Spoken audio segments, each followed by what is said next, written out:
It's our final big and bright Friday night from Minute Maid Park. Tonight, the Houston Astros continue in their final homestand of the year with the beginning of the last series. The Los Angeles Angels are in town. The Angels sporting a record of 500, 2.5 games back of the second wild card spot. The Astros come in at 93 and 59, tied for the fourth most wins in franchise history. Going for that best record in the AL, the Indians in Seattle over the weekend. And the Astros currently lead the Red Sox by 5 games for the second best mark in the American League. Hi, everybody, and welcome to our final home telecast of the year from Minute Maid Park.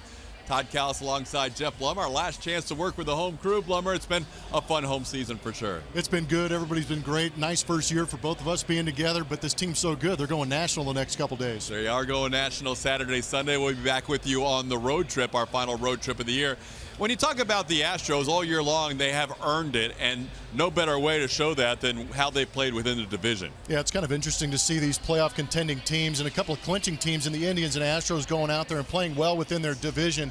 I think that's what most teams need to gear up for, knowing that you're going to play each team within your division at least 19 times. So you got to rack up those wins within that division, and especially the way these schedules match up. Playing these teams deep in September gives you an opportunity to push them down and clinch that division like the Astros have. Astros have already wrapped up their season series with the Angels. They can add to that win total with Justin Verlander on the mound. Yeah, why not? He has been great for the Houston Astros. He talked about that start in Seattle being much like opening day, but this was a big start also against the Los Angeles Angels of Anaheim, coming off that 4-game skid they had in Oakland, and of course the one that everybody's going to remember from this season in 2017, the clinching game. They traded him over here to have pitching big games. He has pitched in the big games, and he has delivered. Plenty more to come from Justin Verlander. Our final broadcast at home for the season. We are going to relive not only that game, but other magic moments at Minute Maid Park throughout the course of 2017. Julian Morales will kick things off as we roll on a Friday night from downtown Houston.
Friday. We hope you've had a good week. This is how the Astros started their week Sunday right here at Minute Maid Park.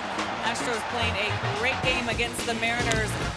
The win on Sunday would give them their first division title in 16 years. They clinched the AL West championship title celebration.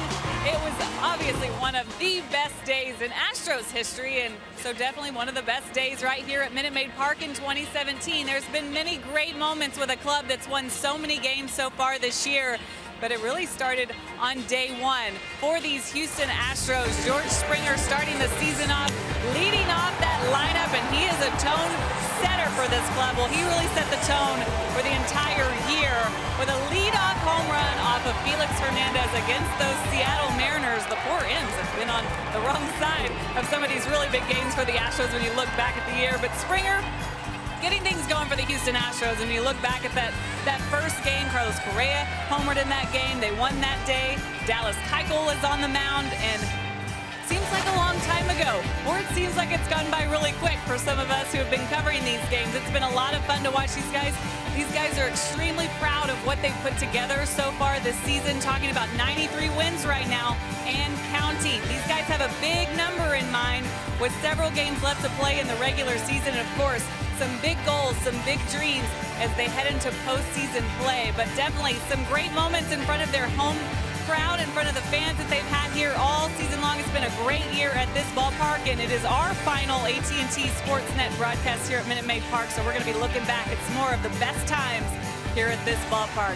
Don't go anywhere. We're going to have some fun tonight. The Angels are here, and guess who's on the mound again? It is Justin Verlander. We're in for another good one here in Houston. Stay right there.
By Toyota, let's go places. And by Southwest, yes to low fares with nothing to hide. That's transparency. Astros baseball on a Friday night, final home series of the season. The Astros have won 5 and lost 1 on this homestand, dropping the final game to the White Sox last night by the score of 3-1. They will turn to a guy who has been unbelievably strong in his first 3 starts as a member of the Houston Astros, making his second home start, Justin Verlander. Yeah, he just seems to be getting better and better. Looks very comfortable in that Astro orange, doing a great job, like Todd has said, in those last 3 starts, a .86 ERA. He's got 21 innings under his belt as a Houston Astro, 26 punch-outs in those 21 innings. The velocity has been very good. And on the season, he has been extremely good. 193 innings, looking to get into that 200 range again. But he is again over that 200 strikeout threshold with 202 for Justin Verlander. The 7th time he's done that in his career. Verlander ready to go in the home orange top on this Friday night. And here's the lineup he will face. Mike Scioscia in his 18th year as the manager of the Los Angeles Angels. We'll send this group out. Cole Calhoun moves back to the top spot of the lineup as he moves Brandon Phillips down to number 5. Mike Trout hits second. Justin Upton in the 3 spot. Albert Pujols DHs and hits cleanup. Phillips now number 5 in the lineup. Andrelton Simmons at shortstop hitting 6th. Luis Valbuena, the former Astro, hitting 7th. CJ Cron at first base, and Martin Maldonado is the catcher. Calhoun, one of the Angels that does not have very good numbers in his career against Justin Verlander. There's a few of those. Calhoun is 1 for 20 against Verlander with 10 strikeouts. We are underway on a Friday night with a ground ball towards the left side and through into left field for a hit. Tony Kemp playing left field tonight will get the ball back in, but on the first pitch, Calhoun delivers a single into left. It's as many hits as Justin Verlander allowed against the Angels the last time he faced them. In fact, it was a leadoff hitter in that game that got on, and then Justin went 8 more innings without allowing a hit. Angels had been 0 for their last 23 against Verlander prior to that base hit by Calhoun. That'll be interesting to see how the Angels approach Justin Verlander, facing him back on the 12th in Anaheim.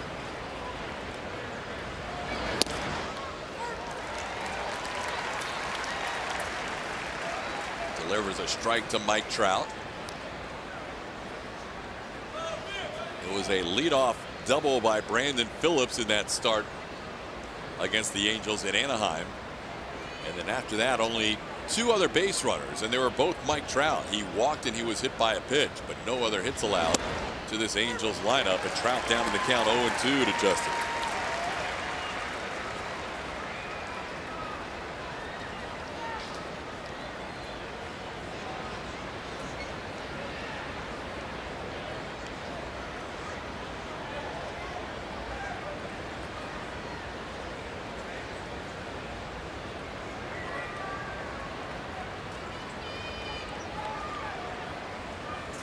Calhoun 5 of 6 in steals this year.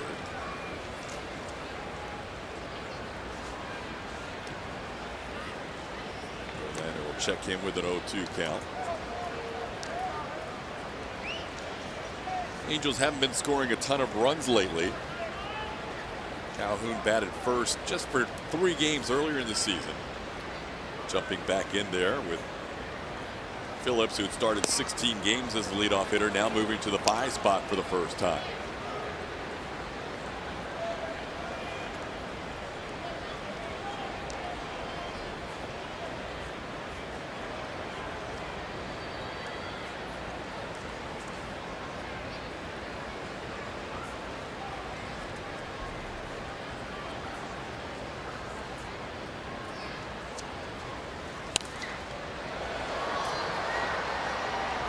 Angels coming off a sweep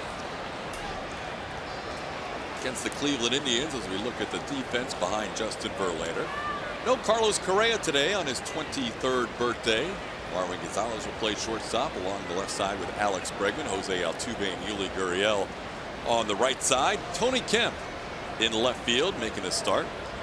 George Springer in center and Josh Reddick in right. 6th start of the year for Kemp, and Brian McCann catching all of Justin Verlander's Astros starts.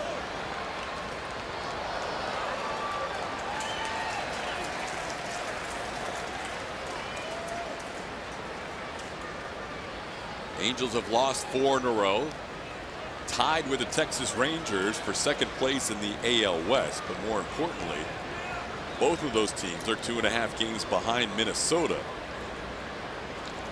10 games to go for the Angels and the Rangers.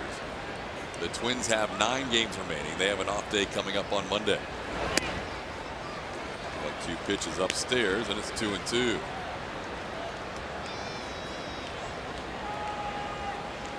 Verlander has had a decision in his last 13 starts against the Angels in his career. Has faced them twice this year, both times in Anaheim, once as a Tiger, once as an Astro, and he is 1-1. Trout hanging tough after getting down on the count 0-2. Yankees are about to wrap up at least one of the wild card spots. It will more than likely be the first wild card if they don't win the AL East. And the Angels and the Rangers still alive at 500. Even the Kansas City Royals, with 10 games to play, still within striking distance despite being 2 games under.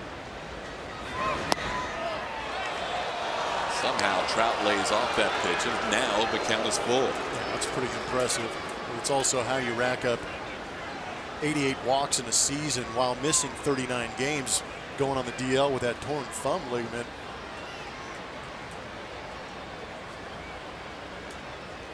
Ninth pitch of the at-bat for Trout after a leadoff hit by Cole Calhoun, and Verlander gets him on the 3-2. Wouldn't chase 2-2, but Verlander gets him for the strikeout. And quite a battle between those two stars. That's the way it should be, and both of them understand the situation. A couple of competitors going at it on our MD Anderson strike zone. You can see the great placement on that slider down. Just truly impressive to have a guy like Justin Verlander in your rotation who understands the situation, understands the hitter, yet can still make that clutch pitch when he needs to. Trout now in his career against Verlander is 2 for 18. Those 2 hits are home runs. Justin Upton now the batter. Upton having a career year. He and Verlander were teammates all the way up until August 31st when they were dealt to their new teams. Called strike, it's 0-1.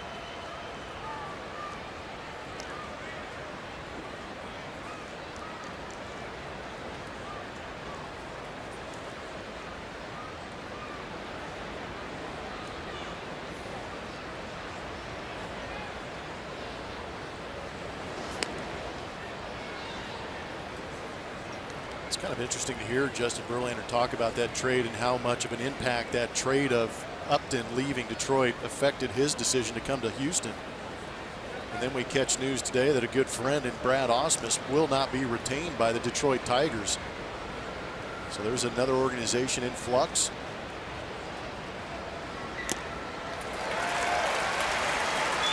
Ausmus, friends with so many here in the Astros organization. We wish Brad the best. It was a tough year for sure in Detroit. But Verlander said once he saw that Upton trade, he knew the writing was on the wall. And then started to wonder if he would get dealt. And as we heard from the GM Jeff Luhnow, he would get dealt 2 seconds before midnight. Have you read all the articles that are starting to come out about that? They're starting to get pretty interesting to read those. Swing and a miss after a 9-pitch battle with Mike Trout for the strikeout. Verlander gets his former teammate on 3 pitches. Albert Pujols coming up. We're going to take a look at our spray chart driven by your Texas Ford dealers. And we've seen an interesting shift played on Albert Pujols. This is a lot of the reason why. Ground ball since 2015. If you remember back in Anaheim, this is exactly where Carlos Correa was playing, a little bit deeper on that shortstop side, almost a shallow left field that turned into a couple of ground ball outs. Not seeing that shift so much today here at Minute Maid Park. Bar went deep, but not as deep as we saw Correa in Anaheim, and the pitch is upstairs for a ball. Yeah, we saw Carlos Correa back in this vicinity back here playing well behind that outfield lip of the grass. We'll see if that alignment changes if Pujols bats later in the game without any runners on. Right now Calhoun on first with 2 outs. 1-1 to count. But getting back to what you were talking about, Jeff was out in California at the in-laws, and they were living their normal life, and Luhnow was trying to make the biggest trade of his career. That was amazing. Yeah, could you imagine that phone call, getting that phone call, and it's Alex Avila saying, hey, got an idea. Oh, do you? Lock yourself in a room for a while and get that done. 2-1 the count.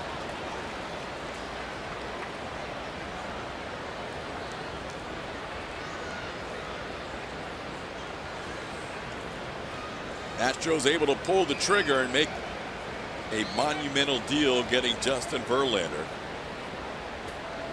And they will not just see him for the end of this season. He will be around for a little while. And hopefully this year was the first of a number of postseason appearances with Verlander in tow. I should say the other way around, with Verlander towing the team. Good point. 2-2 the count.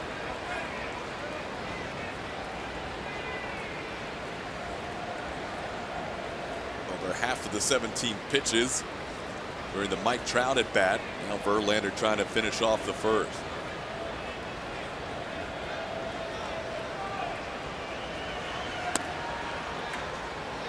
Pujols has the best numbers of all the Angels against Verlander. Double home runs, a batting average of .321.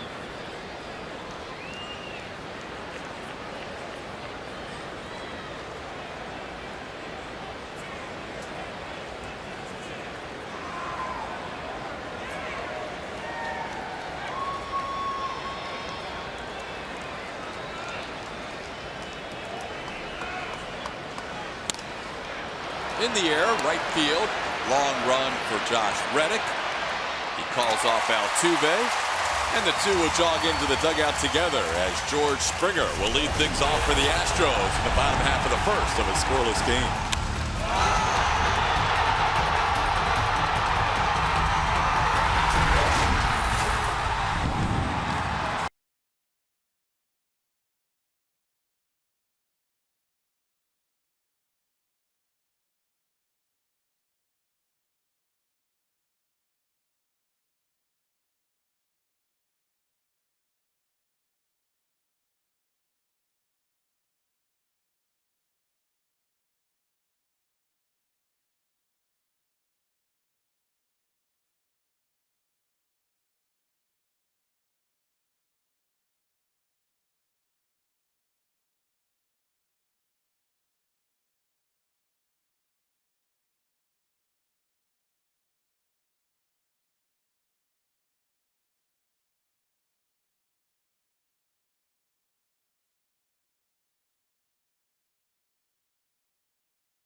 Presented by Southwest Airlines. George Springer will lead things off for the Astros, followed by Josh Reddick and Jose Altuve. Marwin Gonzalez moves up to the 4th spot with Carlos Correa getting the night off. Alex Bregman is at 3rd base hitting 5th. Yuli Gurriel at 1st base. Brian McCann hitting home run in last night's game will bat 7th.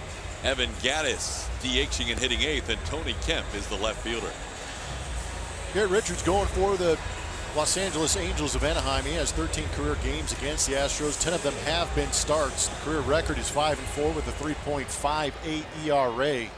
Comes at you with 3 pitches. Fastball has a little bit of cut to it, almost averaging 96 miles an hour on it. Has a slider and a curveball. It's his 4th start since coming off. He has 4 starts since coming off the DL. 2.0 ERA through 74 pitches last outing. And is quoted as saying he feels good enough to go 100. We'll see. And Mike Scioscia wouldn't commit quite to 100, but he said it will definitely elevate that pitch count a little bit. It seems like each game he goes up another 10 or 12 pitches, 52 to 63 to 74. So maybe around 90 or so tonight. We'll find out. George Springer on the 1-0 pitch flies one into center field. Waiting for it is Mike Trout, and there's one away. Richards was hooked up with Justin Verlander in Anaheim 10 days ago. He pitched well against the Astros, just didn't have any run support because of Verlander.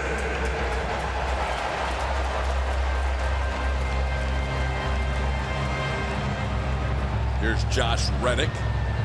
Reddick batting .414 in the month of September, has that average up to .316 on the year.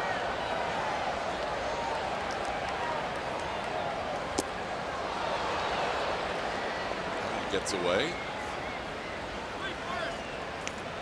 High velocity from the right arms of both starters tonight.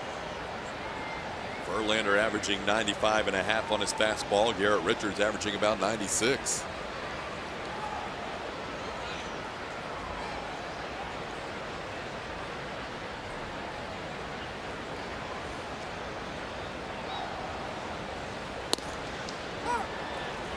Strike called. It's 1-1. I think the biggest question of the night is how long are those shoes going to stay that color? It's one of the grinder types in the big leagues. Into left field, sending Upton back. He's at the wall, leaping. It's off the AT&T sign, and an extra base hit for Josh Reddick. Reddick continues to hit well in September, and especially here at home. Well, apparently, them's his hitting shoes. That was nicely done. I think that's what Josh has done so well here at Minute Maid Park. Yes, he's getting a lot of hits, but I really think that he does a good job of going the other way here because he can get up into the Crawford boxes, but he can also use that wall to his advantage like you see right here. Going the other way, ricocheting it high off that wall for an easy double. Of the guys who have extended at bats against Garrett Richards, Reddick and Altuve, the two best hitters against the Angels right-hander. Josh now over .350 against Richards. And here is Jose Altuve. This year against the Angels, only .260, but in his career, Jose has batted .350 against his division rivals from Anaheim. Big swing, no contact.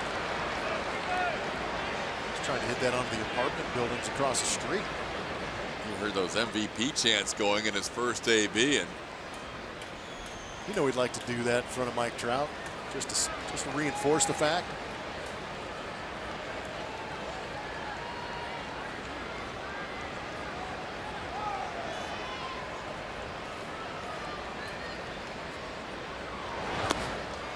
Be nice to see Altuve get to 200 hits during this homestand. He needs 5 over the weekend. If only he had that 5-hit game. Get that out of the way and get 200 in one day. That'd be pretty cool. 5 for 17 so far in the homestand. He had 190 coming off that road trip with a 9-game homestand to wrap up the season with Altuve. The hits come in bunches, so still a possibility. He needs to have a nice series here against the Angels. That one was well in front of the plate. Good block by Maldonado. That was an incredible block. To the last, a little lingering look at his pitcher saying, please don't ever do that again. Hold on too tight, Cougar.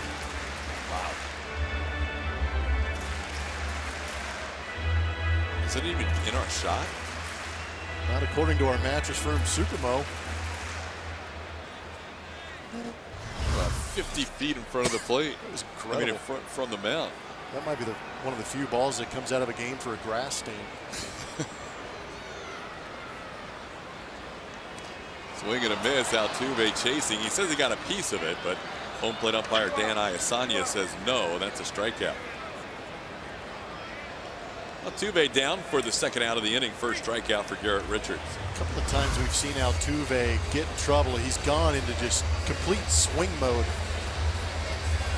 And a lot of times you'll see a guy with a power slider or power sinker, and your hitting coach will say elevate, see the ball up.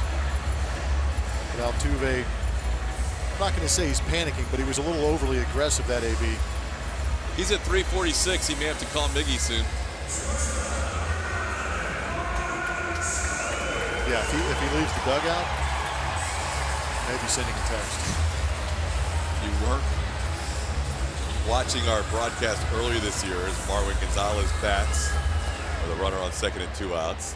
Julia had a phenomenal interview with Miguel Cabrera and Jose Altuve. And one of the stories Cabrera relayed that Altuve called him up one time or sent him a text, shot him a text one time and said, "Hey, help me out. I'm struggling a little bit." Cabrera looked up on the computer and found out he was hitting 340 something. Oh, man. Oh, man. To Miggy's credit, I mean, he handled it great. Called him back and said, "Are you kidding me?" Keep doing that. Yeah. Pitch is down and in tomorrow, and it's 1-0. For Altuve. Why, as a friend, why would you tell your friend to change things if you're hitting 340? His standards are so high. When he goes a game without a hit, it feels like a week-long slump.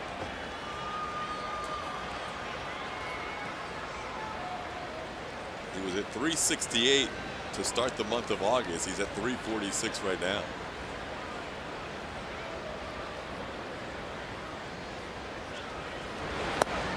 Pitch is down. Marwin has a 2-0 count. Marwin having a good September as well. He's hitting 309 in this final month. He and the guy on second base, Josh Reddick, tied for the team lead with 82 runs batted in. Be nice to see him drive Reddick in to take the lead.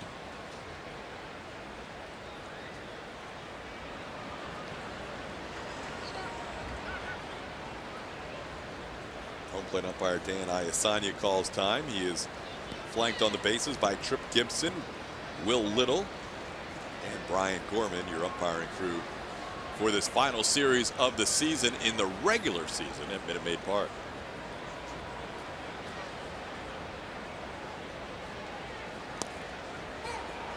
Catches the corner. It's 2-1. Richards, Plummer mentioned fastball, slider, curve. Never throws the curve when he's behind in the count. At least he hasn't this year. Last year had a changeup he threw. It's kind of gone by the boards. Sosha hoping to get that right arm extended a little bit more tonight.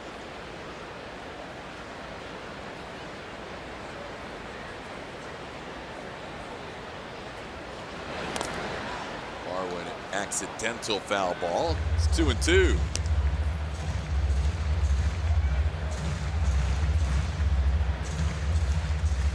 Another good Friday night crowd here. Our final Big and Bright Friday night.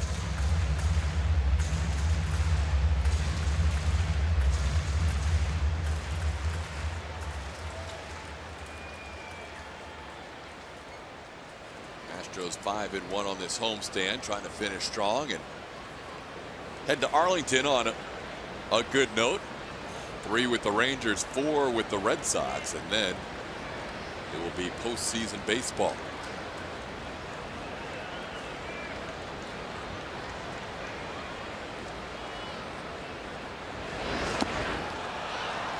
Gonzalez goes down swinging. Richards picks up strikeouts of Altuve and Marwin to end the inning.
that is presented by Xfinity. When you're talking high velocity, there's some pretty good high velocity arms on that list. Randy Johnson, most strikeouts in the first 3 starts as an Astro with 33. J.R. Richard and Turk Farrell with 29. And then Justin Verlander also on that list with 26. Verlander striking out 10 in his last start against Seattle.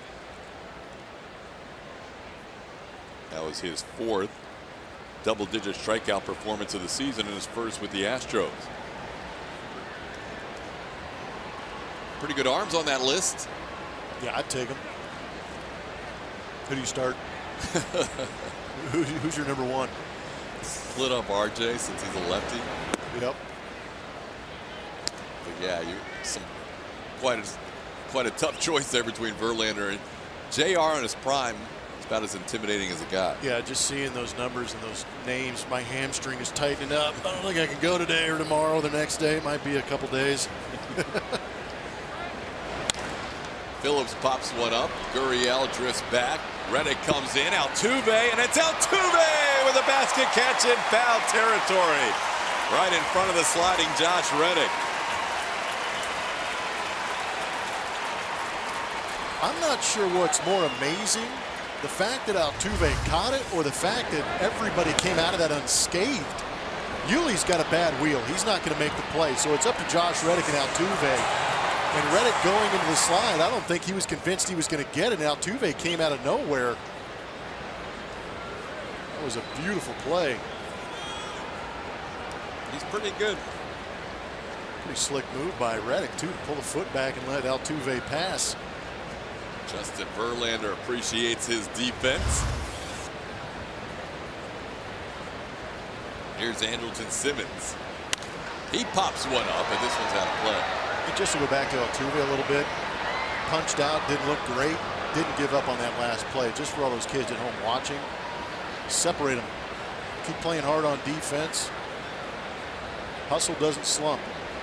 He's going to continue to play hard on defense. That's what I appreciate a lot about Jose Altuve, is he doesn't take those ABs too often out into the field. Presence of the guy on the mound might help out too. Doesn't hurt. Pitch inside for a ball. It's 1-1. When you have the Verlander-Keuchel combination in whatever order they end up in, it'll be back-to-back in the postseason. It's 2 very distinct styles. You got Dallas, who puts the ball on the ground with such frequency. Nobody else has a higher ground ball percentage. Verlander gets a lot of fly balls. Ball be in the air a lot with him on the mound. Well, that's where it gets kind of interesting as far as how AJ can manipulate the lineup a little bit. With Dallas Keuchel getting a lot of ground balls, you can put Marwin out in left field and get away with it. Whereas if Verlander's on the mound, you might want a little more range in the outfield to track down some of those fly balls. There's a fly ball deep to center field. Springer showing his range as he gets back. Makes the play for out number 2. Kemp out there and left today. He can roam around in the outfield along with Springer and Reddick.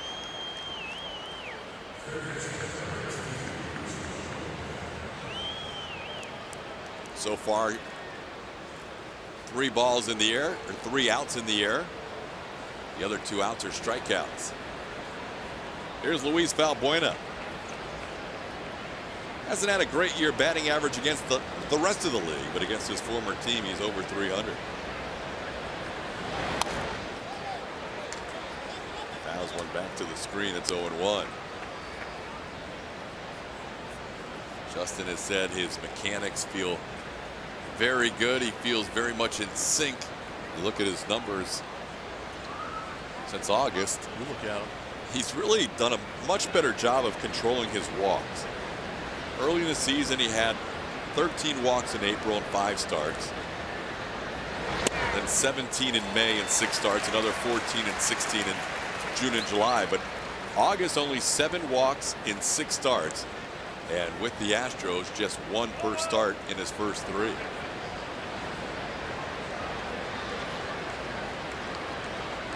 Ahead of Valbuena, 0-2.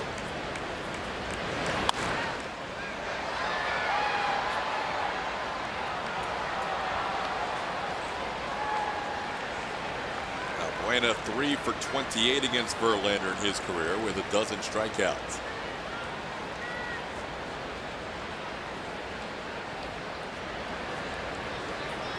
Darwin and Altuve very deep against their former teammate.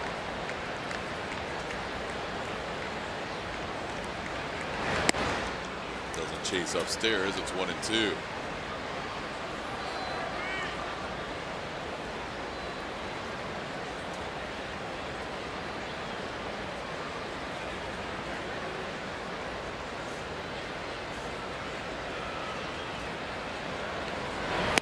He gets him on the high fastball. Verlander at 96 strikes out Balbuena to end the second. A 1-2-3 inning.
Astros will have their 5, 6, 7 hitters due up. It'll be Alex Bregman, Yuli Gurriel, and Brian McCann. Birthday celebration at Minute Maid Park. A lot of birthdays these days, man. Youngster sharing a birthday with Carlos Correa. Ken Giles knew he had the night off the other night on his birthday. Correa getting the night off tonight on his birthday. Alex Bregman will lead off. Bregman brings a .280 batting average to start tonight's play. Bregman in the past wouldn't necessarily celebrate his birthday during the regular season because he was born on March 30th. Now that'll change next year. There's the birthday boy.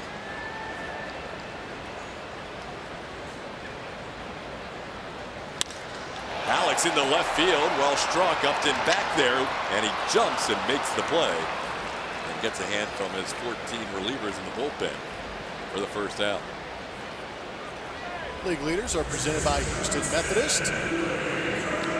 Shortstop ranks since June 8th of 2015. Yeah, the Astros have the best one. 63 home runs, 235 RBIs. Walks, go-ahead RBIs, game-winning RBIs. Those are the big numbers right there. Helping your ball club out and playing a great shortstop. Since his debut at age 20, the best in the game at that position in all those categories. That's getting it done. Here's Yuli Gurriel. Yuli, a couple of hits against Garrett Richards last time they faced each other, including the only RBI of the game in the Astros 1-0 victory. Counts 1-1. Yuli starts the night at 299. So close to that 300 mark.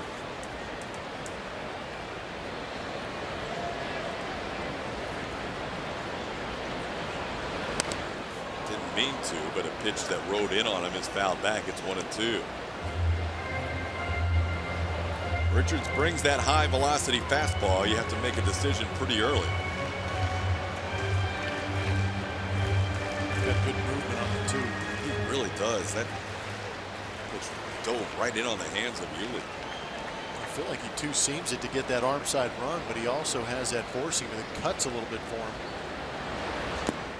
Good layoff on that breaking ball in the dirt. It's 2-2. Now throw that two-seam a little more to lefties, but that pitch to Yuli looked like it really had a lot of movement in.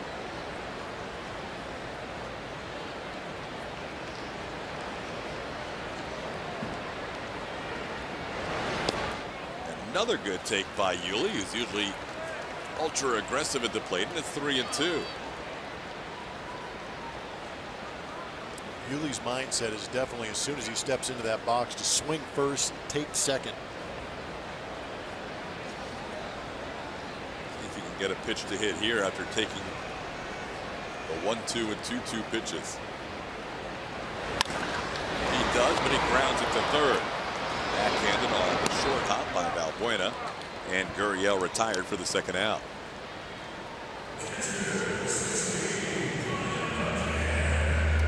Two outs, nobody on. That'll bring up Brian McCann. He accounted for the Astros' only run in last night's game with his 15th home run of the year. It was also his 247th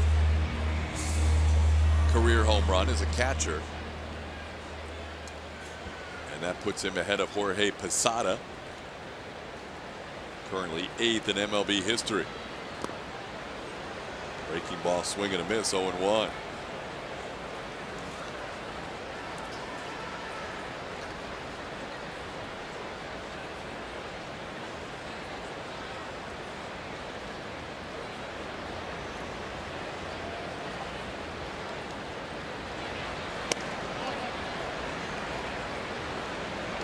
Been a tough couple of years for Garrett Richards staying healthy. Mike Scioscia pleased to have him here for the stretch run.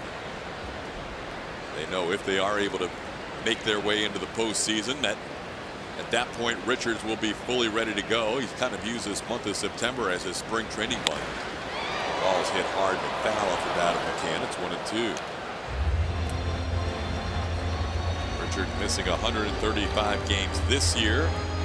Missed 137 games last year. Last year was the elbow, this year the bicep strain. It's been a rough go for him because when he's right up there amongst the best in a lot of different categories. Pitch almost hits McCann. Some of those breaking balls have been well short of the plate. Darren Erstad had a theory. Some of these Tommy John guys, especially some of these young guys that come out throwing flames like Garrett Richards, and he put him in a category. He said, this guy's going to blow out. He'd say, Darren, why do you think this guy's going to blow out? He's overly nasty. He is nasty. His stuff is, as you can see by some of these at bats and check swings, a lot of movement out there. It's 3-2. These guys nowadays coming up put so much torque on that elbow.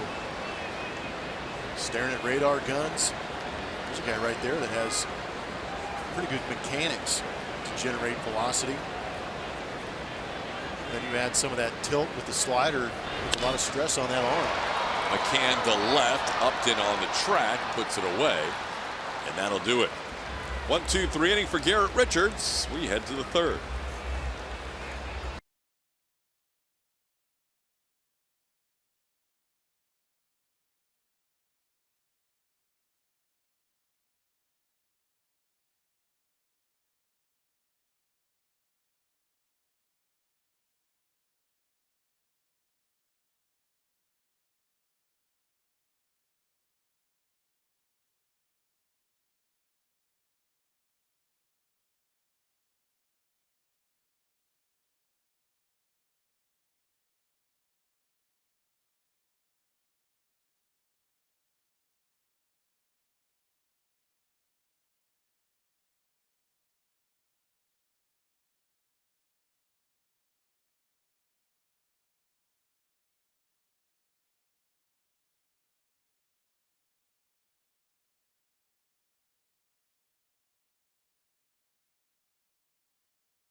in town, scoreless as we head to the third inning.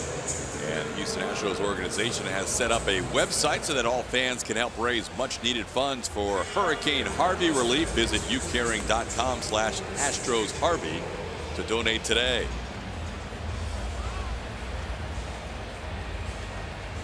Houston strong.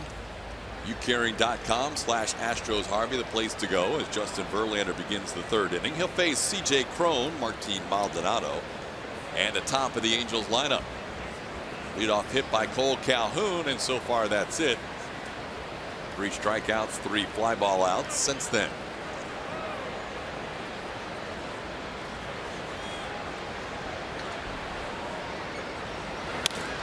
First pitch swinging is Cron, and he pops one up shallow left. Marwin calls off Tony Kemp and puts it away for the first out. Got some pitch usage numbers to give to you. They're presented by AT&T on Justin Verlander. His last start is against the Seattle Mariners.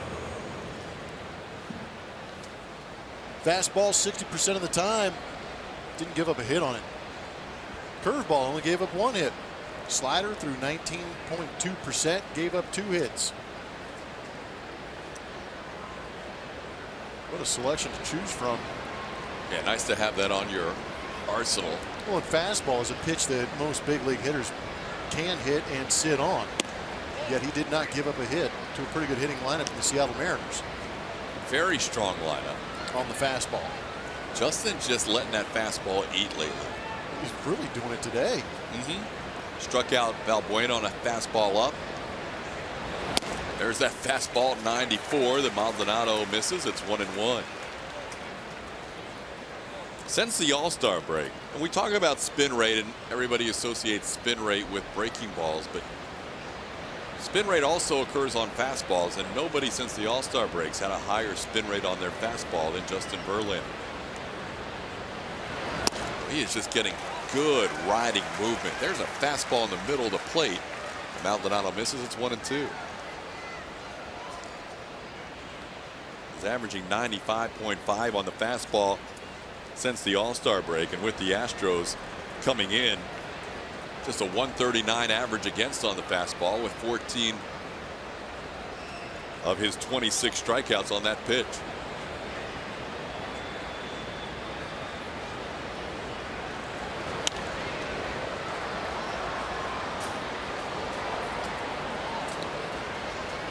What that spin rate does is fights gravity when it's coming into home plate.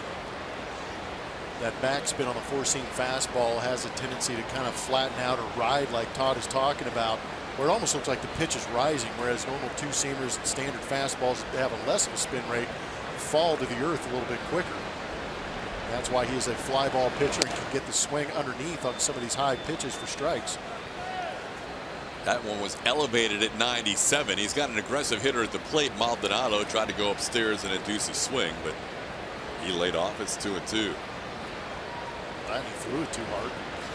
Didn't have a chance to make a choice. Didn't see it.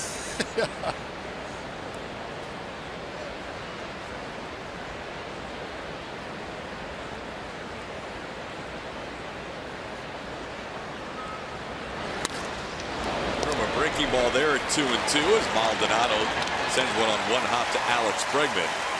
And there's 2 away. Game starting to resemble a little bit of what we saw in Anaheim with that leadoff base runner, and then Verlander really locking it in. I have no problem with that on the Verlander side. I'd like to see the offense jump up a little bit and give him some run support. Now, it wasn't a great offensive series for the Astros against the White Sox, even though they won 2 out of 3 games. They only scored 8 runs in that 3-game series. Facing a whole bullpen day yesterday. Also faced a young arm in Lucas Giolito during that series, and the veteran James Shields. Calhoun, who was a base runner his first time up on a single in the left, swung at the first pitch in that AB, and also takes a hack at that first pitch here and fouls it away.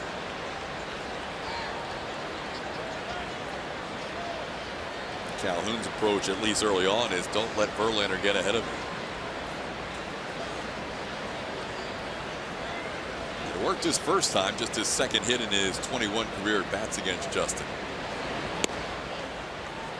Pitch misses outside. It's 1-1.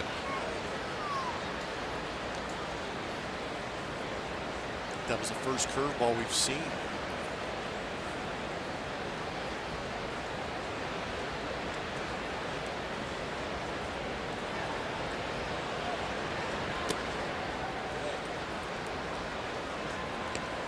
Doubled up on it. It's 2-1.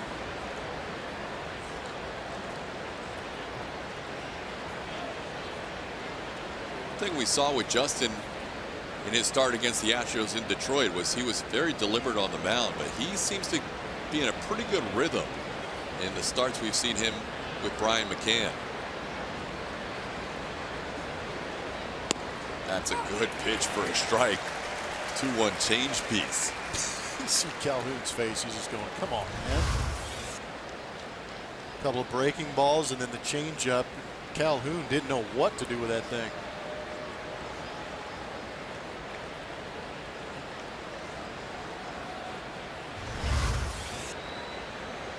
Now what? Exactly. Just pumped an 86-mile-an-hour changeup on the outside corner for a called second strike.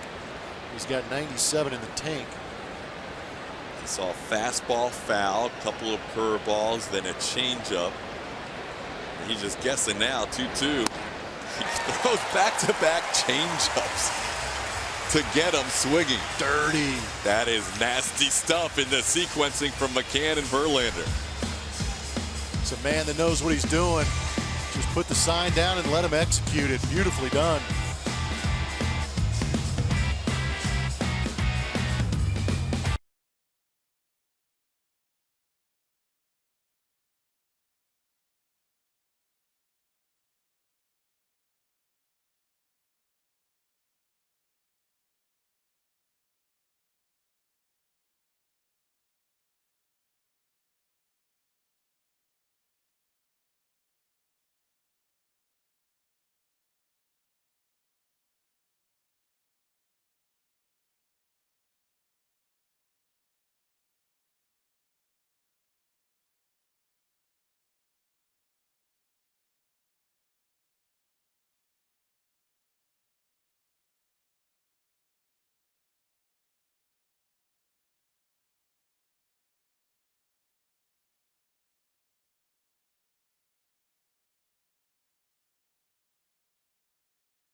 Take a look at our Chevy Stroke poll. Remember to follow us at ATT Sportsnet SW to vote in the poll. Which player is your Astros offensive MVP at Minute Maid Park? So these are home games to Josh Reddick, Jose Altuve, Marwin Gonzalez, or George Springer. Honestly, you can't really go wrong with any of these, but if you need a refresher on what these guys have been able to do, Reddick leading in batting average, 348 this year. Altuve with his 89 hits in his home ballpark. Marwin leads in slugging and RBI, and George Springer with 75 runs responsible for. That's runs scored plus RBI, but you got to take the home runs out of it. But that's 75 runs for Springer. You guys have somebody in mind up there? Spider-Man. Spider-Man guy. It's hard to argue with what Josh has done this year at home. He is so consistent throughout the entire year. There's a ball hit hard to left field, but it's at Justin Upton. Garrett Richards shakes his head. He knew he got away with one there because Evan Gattis put a charge into that, but lines out to left for the first out. Bregman hit the ball pretty hard to lead off the last inning. The Astros just haven't found the right direction on their line drives. Here's Tony Kemp. Kemp making his 6th start as an Astro. Coming off a brilliant year with the Fresno Grizzlies. Nobody in AAA baseball had more than 166 hits that Tony Kemp compiled.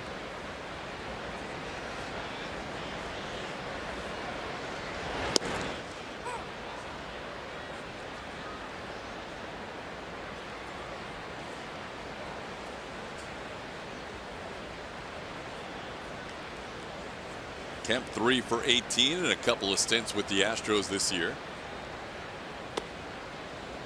And he's a candidate right now. I'm sure AJ Hinch is toying with the best 25 to move forward into the postseason, but with Tony's versatility, ability to come off the bench and run as well, he would be a candidate for those final 25 spots on the postseason roster.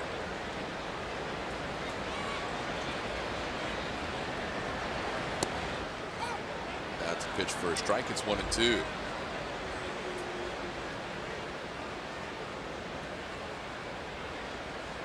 Yeah, it's going to be interesting. Every guy kind of has their own, little attribute that they can bring to the table. Tyler White hitting some left-handed pitching for Boston, maybe. I don't know if that's an appeal.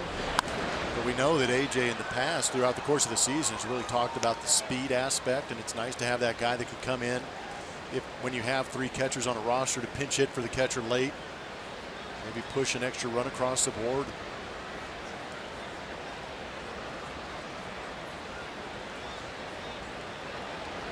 And again, rosters can be adjusted series to series as well.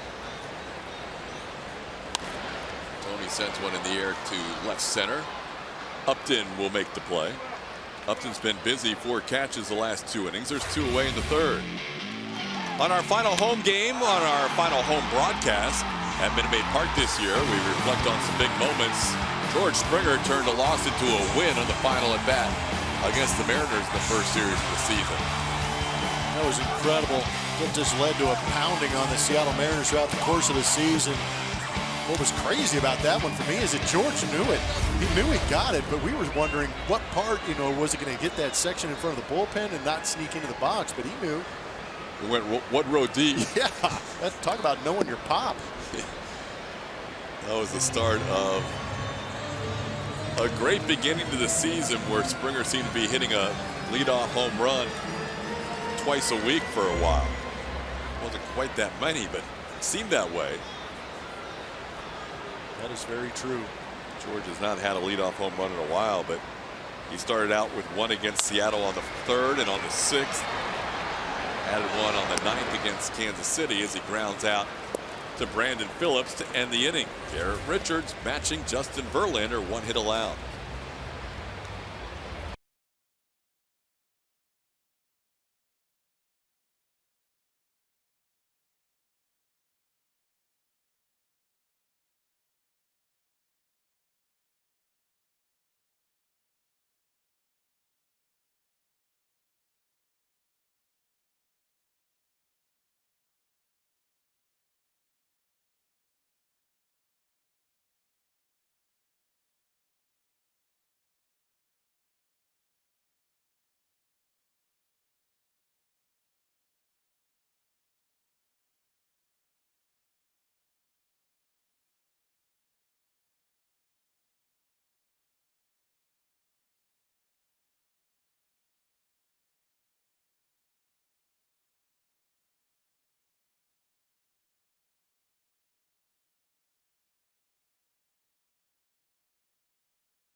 have combined for 2 hits in a scoreless game. Todd Callis alongside Jeff Blum, Julia Morales, and we welcome in pre- and post-game analyst Mike Stanton. Mike, what are your early thoughts on these 2 pitchers?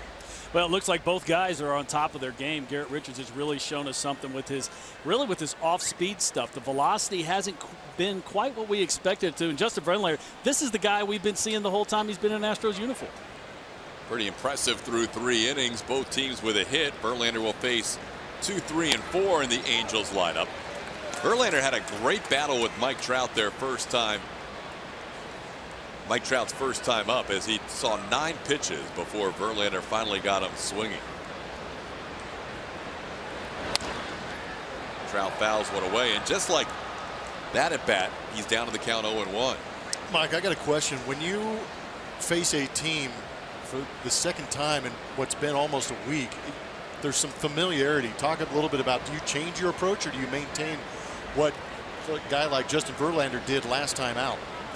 Well, Jeff, it really depends on the type of pitcher you are. You know, if you're a power pitcher like Justin, I think you really have some of this mentality that, it ain't fixed, it ain't broke, I'm not gonna fix it. But if you're more of a command control guy, I think, yeah, you very well may make a change on your main guys. But the guys in the bottom of the lineup, you're making pitches, you're getting them out. You keep doing it until they show you they can hit those pitches. Trout down to the count 1-2. Verlander has 4 strikeouts in the game. Has not walked a batter, and only allowed a leadoff single to Cole Calhoun. Now it's 2-2.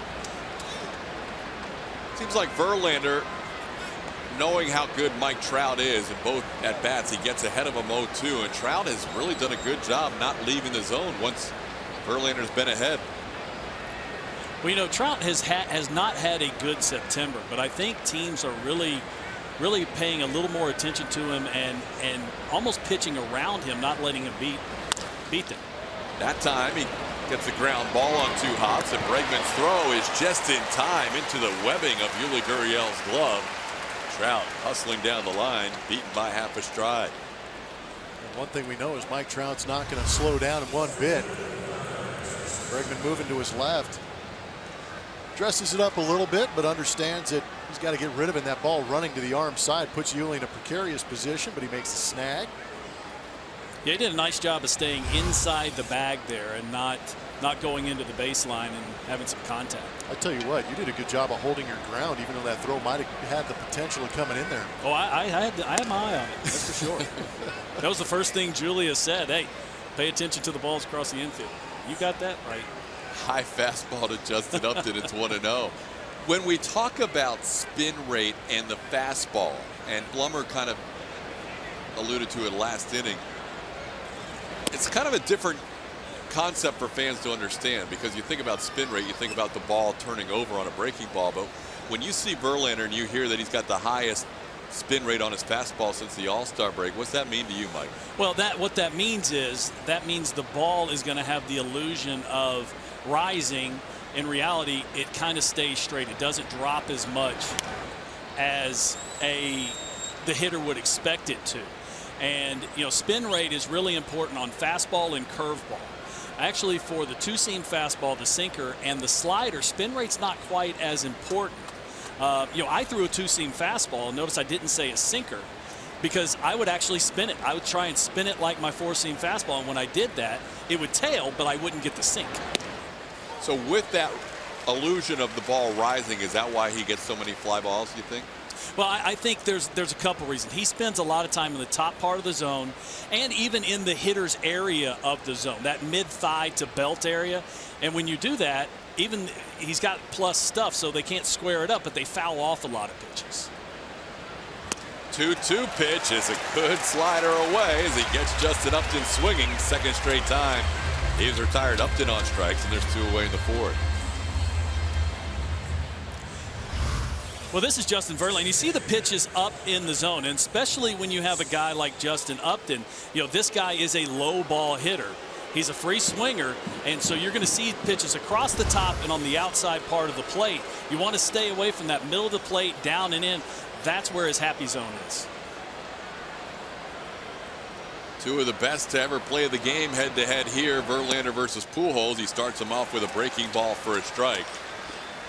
Pujols has had good success against Verlander in his career. He did fly out to right his first time up.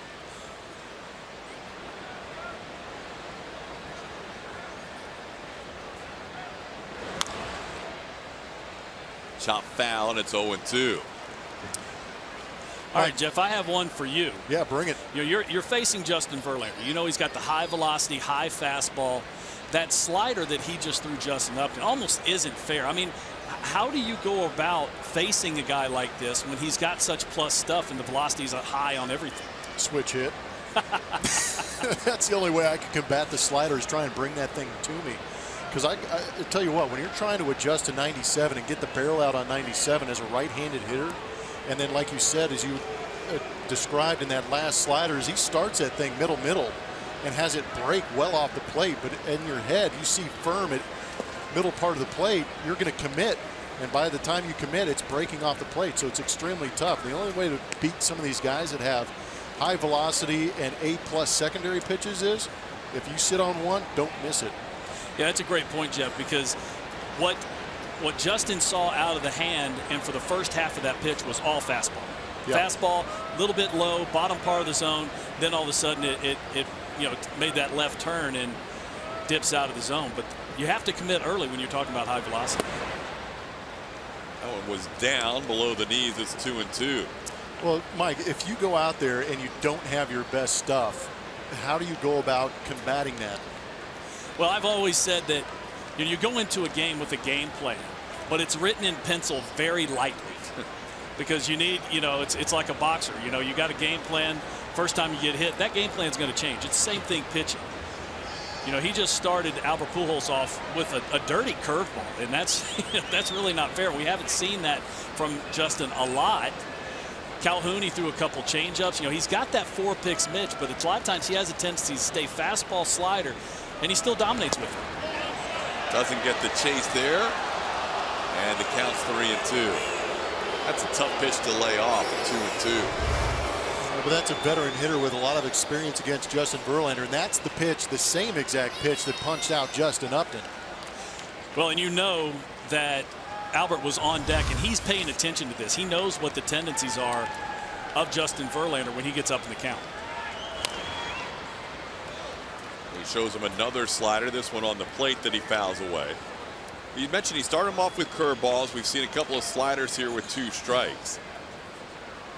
Well, he slowed him down now, and he's got him set up for either the breaking ball down below the zone or let the 4-seamer ride up in the zone. See if he lets the fastball eat here. We've seen some good fastballs for strikeouts tonight. Now instead it's the breaking ball, and Pujols lays off it. Quite a battle there by Pujols, getting down on the count and eventually drawing the walk. And I don't think Justin really cared about walking Pujols. I mean, he gets on first base. He's Well, let's be honest. He's a logjam. I was trying to figure out. You're trying to be diplomatic. Politically correct here. I'll translate. He's a logjam. Yeah, to say he doesn't have any wheels, his wheels are square. So this, if Brandon Phillips hits the ball on the ground, I mean it's a double play all day long. Especially the first out at second. Phillips popped up his first time up. Starts him off with a breaking ball. That slider, strike 1.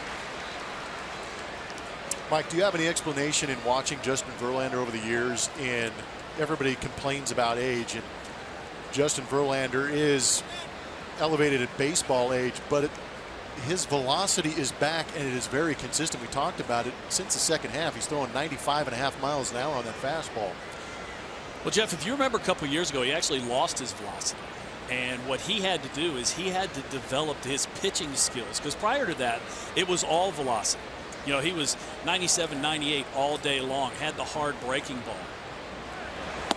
But he didn't have to do as much pitching because of the raw stuff. Well, as the velocity went into the low 90s, now all of a sudden the stuff just isn't going to cut it.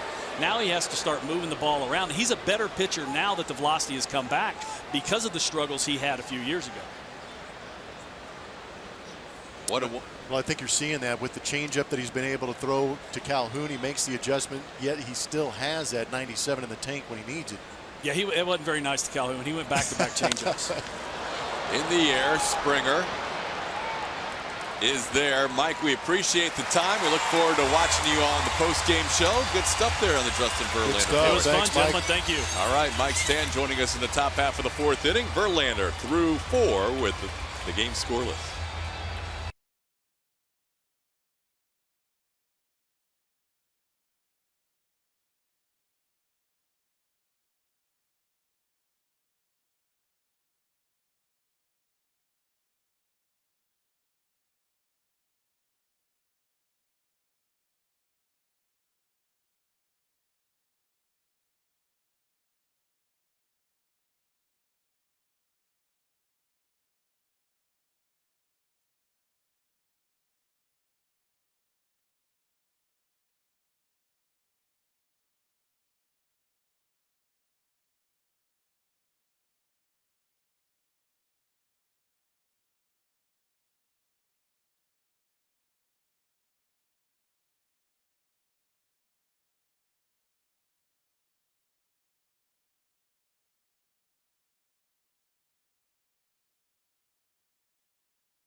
Inning, AJ Hinch talking about his left-handed hitter, saying he's underrated for what he's brought to the team this year, and we've talked about his home numbers here today, but overall what he's brought to the team this season, starting with just in the clubhouse and his personality. I think AJ said he might be the biggest and the craziest of the personalities, and comes out in celebrations as well, but what he's on the field too, he just brings energy.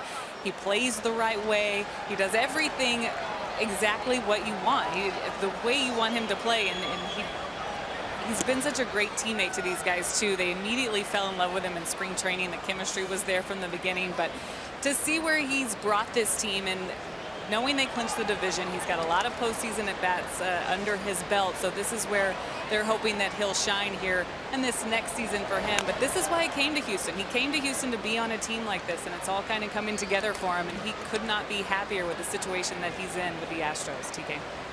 Yeah, he's been, what a breath of fresh air. He has been an unbelievable addition to this team. He's ranked against the Angels all year long, over 400. Now a double to add to that his first time up, the only hit for the Astros. He's a great combination of a guy who gives it everything on the field, won the Heart and Hustle Award, and a guy who brings a unique personality to your clubhouse as well. Speaking of unique character in the clubhouse, I had the opportunity to interview him after that clinch day. Woo! Yeah, he was dressed appropriately for a party. But yeah, he said exactly what Julie was hinting at. You know, I asked him, I go, are you happy to be here? And you know, it's an easy question on that day, but he actually took it a step further and said, this is why I'm here. I wanted to be here because I saw this team from afar and wanted to be a part of it. He's been a phenomenal addition.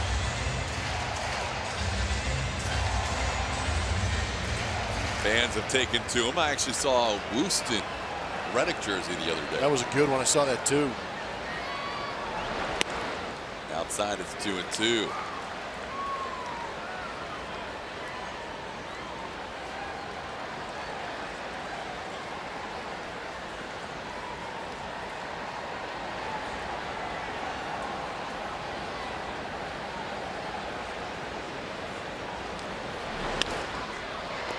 Softly hit, Simmons out. Andrelton Simmons covers a lot of ground from his shortstop position, and Reddick retired for the first out.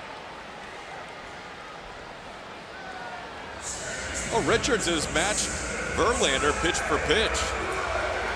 Just one double allowed, the Reddick double over the outstretched glove of Justin Upton on the left field wall, and that's it. Verlander has more strikeouts. Justin has struck out 5. Richards has only struck out 2, but Garrett Richards has been impressive again against the Astros.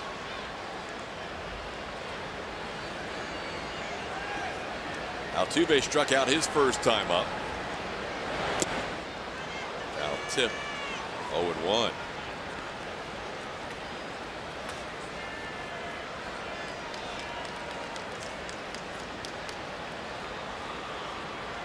Altuve coming in, a .300 career hitter against Garrett Richards, 9 for 30.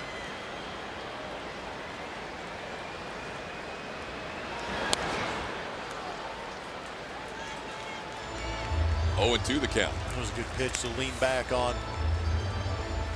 Just missed it, cutting under it.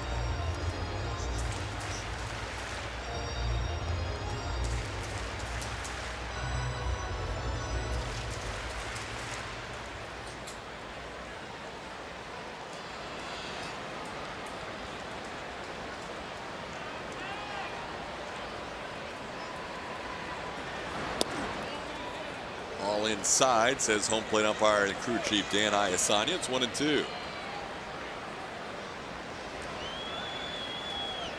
Altuve below 280 now for the month of September, but still a nice size lead for both the batting average title and the most hits in the American League. Breaking ball, line drive caught by the first baseman C.J. Cron.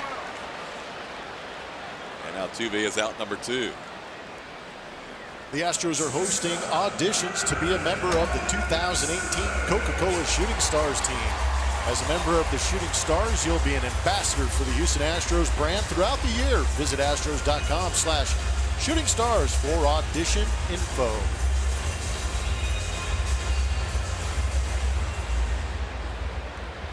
Two outs, base is empty. That'll bring up Marwin Gonzalez.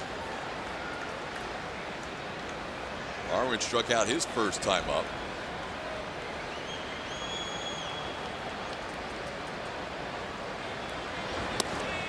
Showed you before the game, Astros trailing Cleveland by 2.5, leading Boston by 5 as they fight for the best seed possible in the American League. Boston winning their game tonight in Cincinnati 5-4.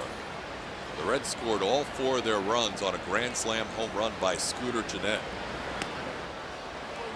In the process, Gennett did something that has never happened in Major League Baseball history.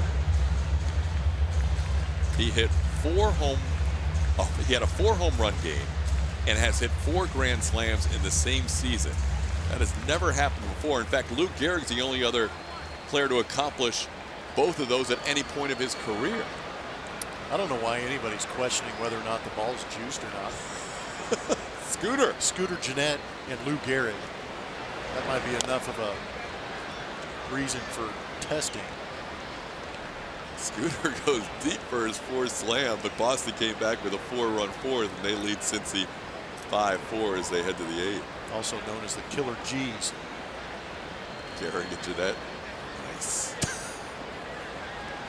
It is a season with more home runs than we've ever seen. The Indians pitching staff last night set a Major League record for the most strikeouts for a staff in Major League Baseball history.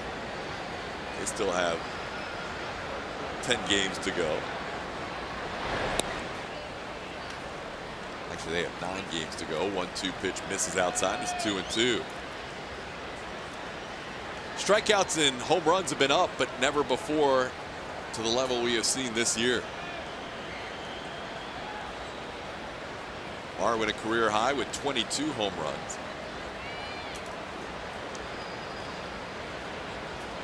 Thinking about coming back and taking one big swing just to get that 100th out of the way. I may end up with 15. This would be your year. AJ's got 38 guys on the active roster. You might be able to sneak in there. So you're saying there's room. Could be. You could just sit in the corner there and hope AJ calls on you. Oh, man. Too bad that one swing would lead to about 3 stints on the 10-day DL.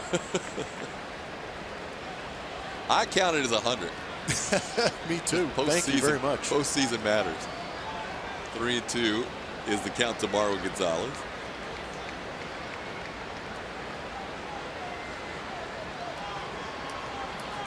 Marwin hit his career high. Jake Marisnick with his career high. George Springer with his career high. Number of guys with double-digit home runs on the Astros is large too.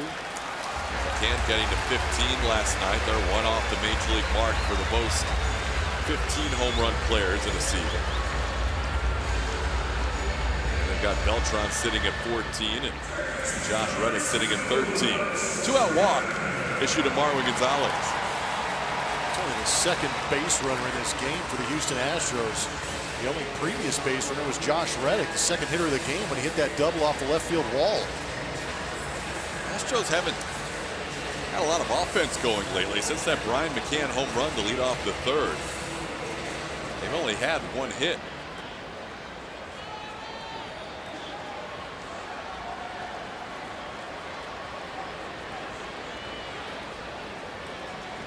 It's 10 2/3 innings with one hit. Ooh. That is not Astros baseball. Here's Alex Bregman. Down and away. It's 1-0. Astros with 3 hits in the game last night, 2 in the second inning, and then that McCann leadoff home run in the third. The remainder of that game, 7 innings worth, no more hits, and tonight just 1 hit in the first 3 2/3. But you got to say McCann ball again. That was good. We had that highlight.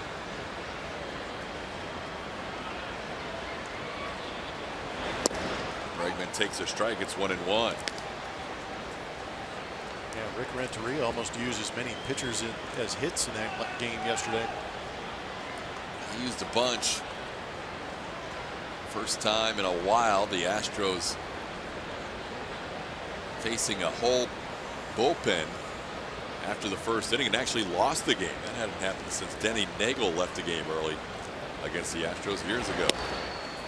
Carson Fulmer had to leave with a blister, and then the White Sox won that game last night 3-1. 1-2 the count to Alex Bregman.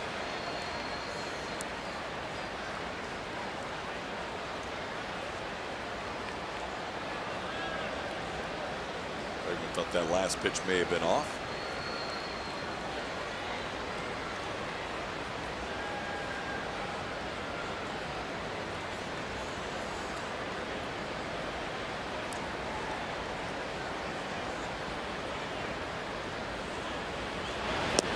Swing and a miss. Richards picks up a strikeout to end the 4th inning. His 3rd strikeout, his first since the 1st. We head to the 5th scoreless.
AT&T Sportsnet is presented by Southwest. Yes to low fares with nothing to hide. That's transparency. By Jack in the Box. Come try the new really big chicken sandwich combo for just $3.99 for a limited time only. And by the all-new 2017 Nissan Titan with America's best limited truck warranty. See dealer for warranty details. Fifth inning baseball. Pitchers duel going on between Justin Verlander and Garrett Richards. These are the same two that were locked into a 1-0 final just 10 days ago in Anaheim. Verlander facing Andrelton Simmons as he works in the fifth. It'll be Simmons, Luis Valbuena, and C.J. Cron. First pitch misses down low for a ball. It's 1-0. Justin got some run support in his last start against the Mariners when the Astros wrapped things up on Sunday for the division clinching game. But hasn't had a ton of support in his previous two starts as a member of the Astros. And so far nothing tonight. 1-1 the count to Simmons.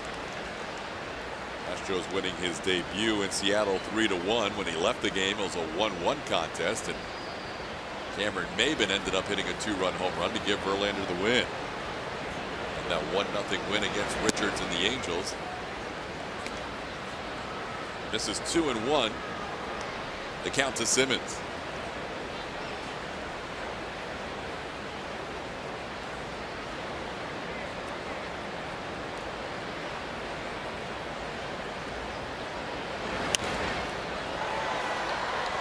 Out of play, it's 2-2.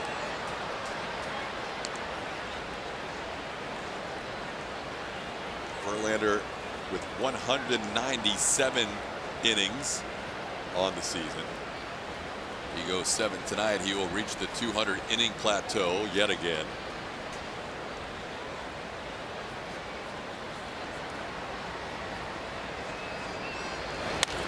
On the ground to Altuve. He makes the play. Simmons retired. That is just the third ground out of the game. One in each of the last 3 innings. One away in the fifth. This week on a brand new Astros Bases Loaded, we celebrate the AL West Division Championship with interviews from the team and look ahead to the postseason. All that and more on Astros Bases Loaded, only on AT&T Sportsnet. Verlander now facing Luis Valbuena.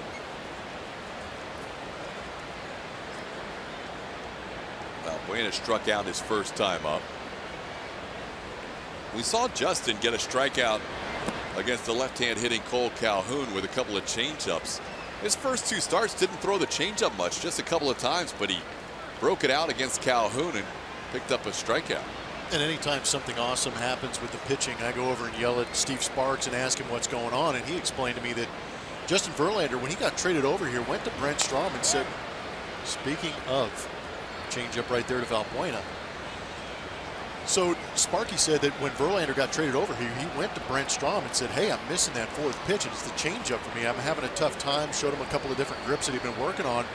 And Brent Strom kind of adjusted the grip a little bit, gave him something a little to think about, made the adjustment, and now you're seeing Justin Verlander in this game become a little more comfortable with it, because that wasn't an easy situation to go out there and throw it against Cole Calhoun. No, and he threw it back-to-back pitches and got the strikeout. He'll throw it a little more to lefties. And I think what he was saying is that Verlander would get on the outside of it and kind of throw it across his body. Kind of told him to get a little bit on the inside, and it creates that down and away depth and that movement away from the left-handed hitter that proves to be pretty effective. Still 1-2. Well, he's thrown more tonight than he did in his first 2 starts combined. And he's obviously getting more and more comfortable with it. And one thing that A.J. Hinch said he's been most impressed with Justin Verlander is he is willing to talk through things and learn and trade ideas. He's not just set in his ways as a guy who has been MVP and Cy Young Award winner in the past. He has come in here and had some great dialogue with A.J. and Brent Strom. And obviously Strom helping him out a little bit with the changeup, and it's paid off to at least Cole Calhoun tonight. We'll see if he goes back to it with Valbuena at the plate. It's good to see. it also translates not only to your pitching staff, I mean to your coaching staff, but to guys in the rotation. If I'm a young Lance McCullers, let's say, and I see a Justin Verlander who already has a Rookie of the Year, a Cy Young, an MVP, World Series starts, clinching, championship type games, and he is asking for suggestions, I might be willing to ask those same questions or be open to some suggestions. That's a great point. A lot of guys think they have it figured out before they do, and Verlander early on in his Astros career says, hey, a little help with the changeup. He doesn't need help with the changeup when he can throw 98, though. That was a nasty riding fastball, striking out Valbuena. Getting better as the game goes along. Yeah, that's the other crazy thing. In talking to Mike Stand about the velocity of Justin Verlander, it is back, and again, seems like the deeper he gets in games, the more he can reach back and find. We haven't seen 98 much until the 5th inning. Yeah, it is a little bit earlier than normal. Here's Crone. 96, get me over. Yeah, change of pace. There's a BP fastball at 96. It's been just so much fun to watch. Obviously, you watch him from afar and you know how talented he is, but watching him start every 5 days, you gain a little more appreciation for his just how he works and how he sequences hitters and just how much he thinks about the art of pitching. No, I couldn't agree more. From afar, you appreciate what Justin Verlander has done. But now, like you said, getting to watch him on a regular basis, you almost appreciate it that much more. 0-2 pitch. Doesn't get Crone to chase there. It's 1-2. And he and McCann from Jump Street have been on the same page. They're playing the same notes off the same sheet. And it's been fun to watch. Have you had a chance to ask Brian McCann about catching, Justin? It's funny. It's instant grin from ear to ear. Check swing. Bregman's going to have to come in, and he makes the play. It's a low throw, and Yuli with the scoop. Verlander says, thank you, Yuli, for that play. And Alex Bregman appreciates it as well. Great pitch, induces soft contact, but Alex Bregman didn't get enough behind this, but every once in a while you need a little help from your friends, and he gets it from Yuli. Good pick, staying with it.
Scoreless game, Angels and Astros.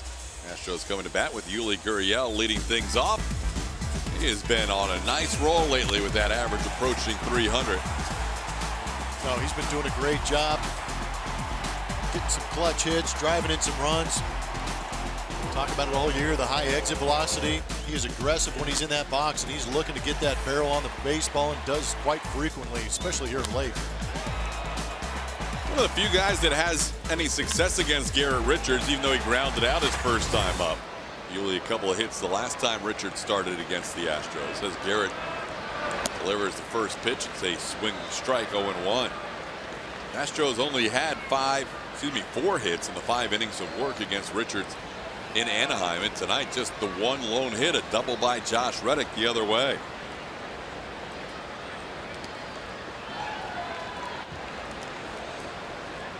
Richards has not had any consistency with that breaking ball. That was a slider that bounced in there. It's 1-1, but he's thrown enough good ones to limit the Astros. We've seen 3 or 4 that have bounced well in front of the plate.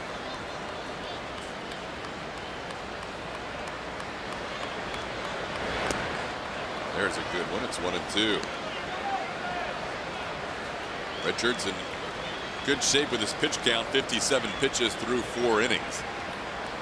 Like Sosha knows, you can send him out to the upper 80s, 90 range. Probably not to 100 pitches tonight. Yuli into right field, and that is caught by Cole Calhoun at the knees. Calhoun coming in to take one away from Gurriel, who hit the ball hard.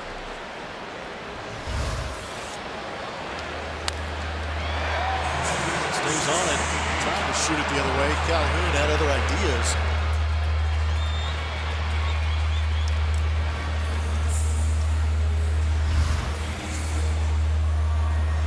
So 1 out of the 5th. By McCann, the batter. McCann flied out to left his first time up.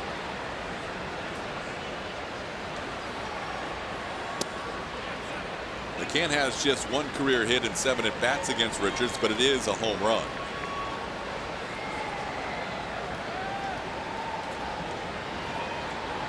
.313 and a couple of home runs since coming off the DL. For McCann, it's 2-0, and Maldonado wants a word with Richards. Almost like Martin Maldonado's equipment didn't get here on this trip. Yeah, he had to go over to Academy Sports and Outdoors to get the helmet, it looks like. It's a good look. Just doesn't match the uniform. Well, I wonder if it just got lost in the shipment, because it could arguably be a navy blue, an Astro navy blue helmet. Some nondescript universal helmet use. Oh, back at you. 2-0 the count. Good timing on that.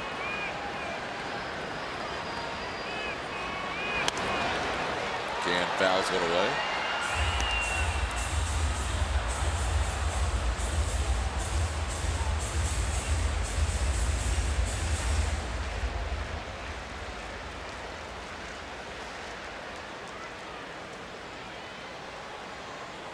Mentioned Richards struggling with his health the last couple of seasons, but since the start of 2014, only 3 other pitchers have a lower batting average against than him.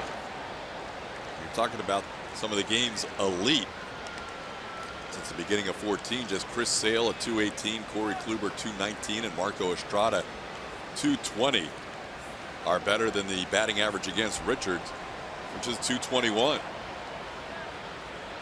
Tonight the Astros just 1 hit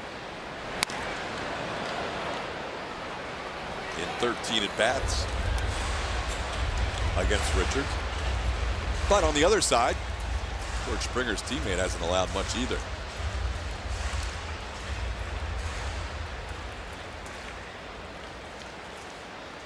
Full count on McCann.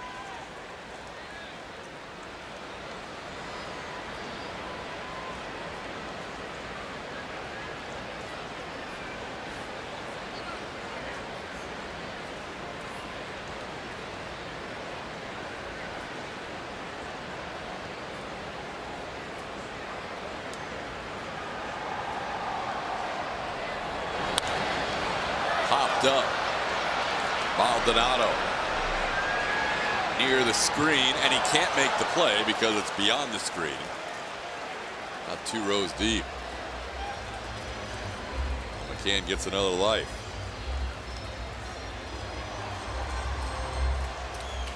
Richards' last start against the Rangers only allowed 2 hits in 5 innings.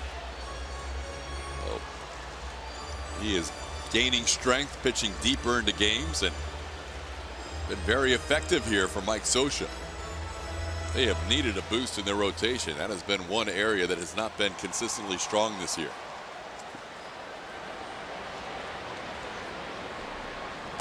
And he gets McCann. Strikeout number 4 for Richards. 2 outs in the 5th. Splash back. April 9th, Jake Marisnick. 5-run, 8th inning. Oh, I'm sorry, game-tying home run in the 9th. The ever-popular walk-off walk.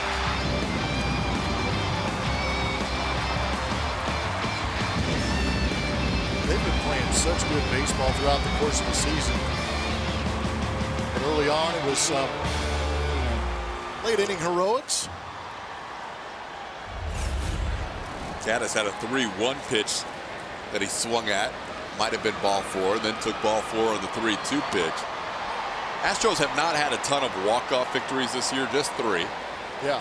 The one you just saw, the one we saw earlier with George Springer, and then one you may see later when Juan Centeno, after Alex Bregman tied the game with a triple, wanted to wrap up a big comeback against Toronto. Needed Jake from Rake Farm to hit that game-tying home run. Marisnick hits big home runs this year. In every sense of the word. Big for the team and big flies going deep, well over 400 feet on a couple of them.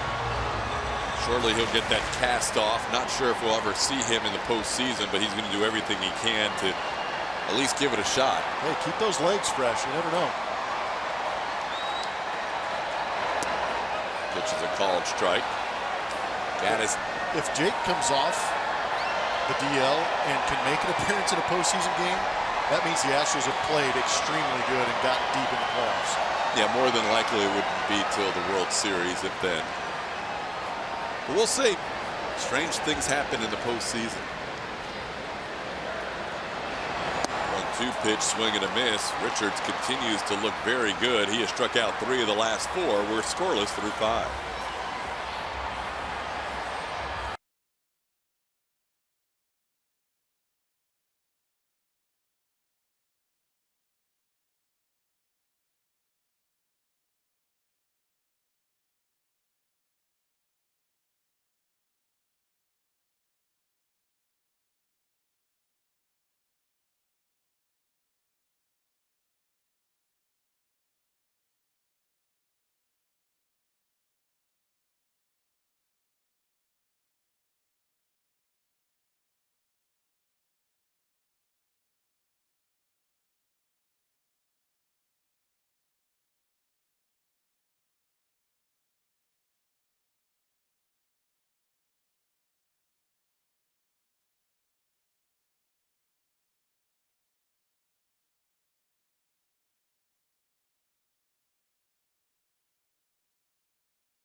Astros and Angels with 1 hit apiece against Justin Verlander and Garrett Richards. Join the Astros tomorrow from 10 a.m. to noon for the Hispanic Heritage Street Fest presented by Fiesta.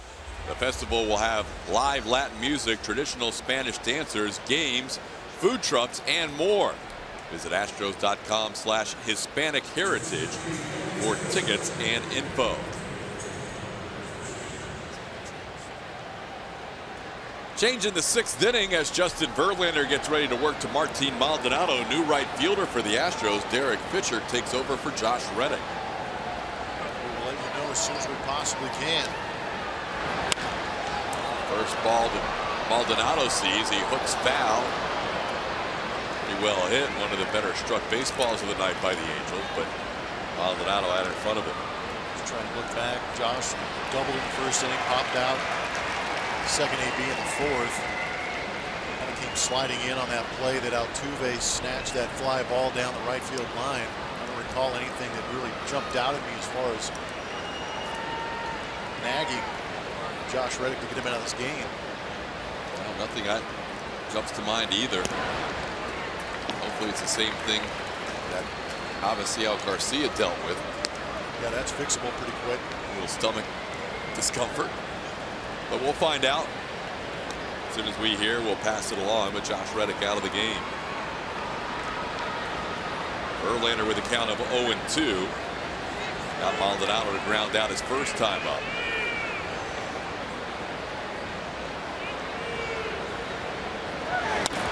There's a line drive past Verlander, but Altuve's there. Verlander says thank you for being in the right position. A little scary moment for Verlander, right back at him. Kind of had a Matrix moment.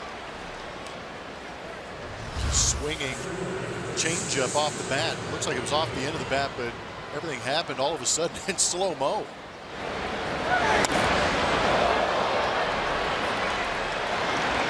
It's always good to have a guy like Altuve who's got your back.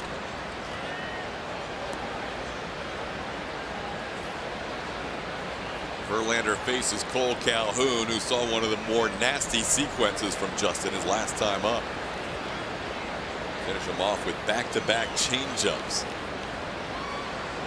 for one of his 6 strikeouts. Starts him off with a curveball.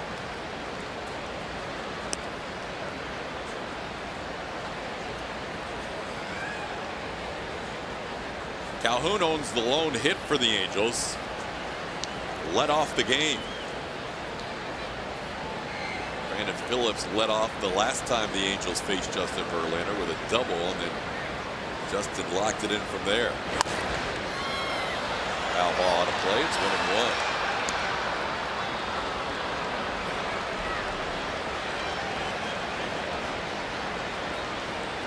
1-1. In the shift, Marwin well over on the first base side of the bag, and Jose Altuve deep in second in the shallow right.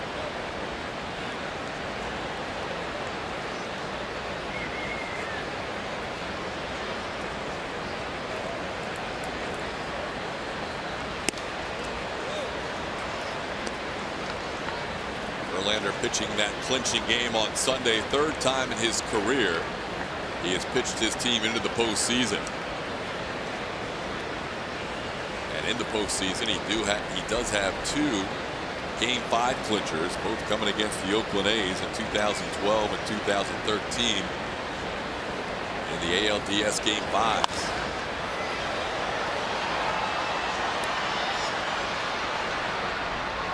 AJ has not determined who will go 1-2 in terms of Verlander, Keuchel, but we know both of them will get a start.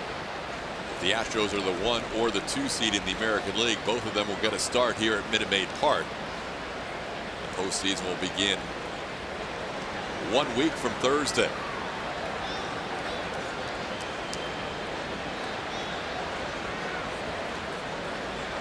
Austin started the day 5 games behind the Astros. As long as the Astros stay the 1 or the 2 seed, they will be the host for the first round of the ALDS. On the ground, in the ship, Bregman, the only one on the left side, makes the play, and there's 2 away. Julia, what do you have for us? Well, as Mike Trout comes up here, we're getting another look at this matchup between Verlander and Trout. And in that last start against the Angels, he walked Trout and then he hit him with a fastball. No way that felt good. But these two actually caught up the very next day around the batting cage on the field, chatted up, and I asked Justin about this. Is this where you apologize to Trout? What's the conversation like there? And he said, you know, we go back, we faced each other a long time here, so we were actually talking about golf.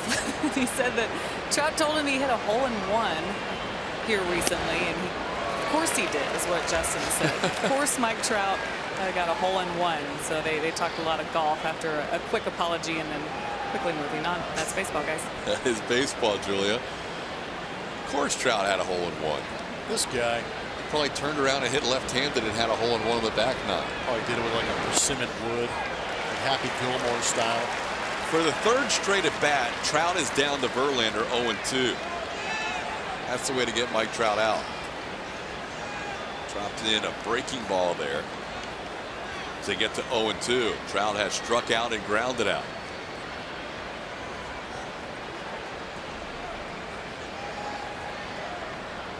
How many hole-in-ones do you have? 0. Me neither. But you've seen my swing.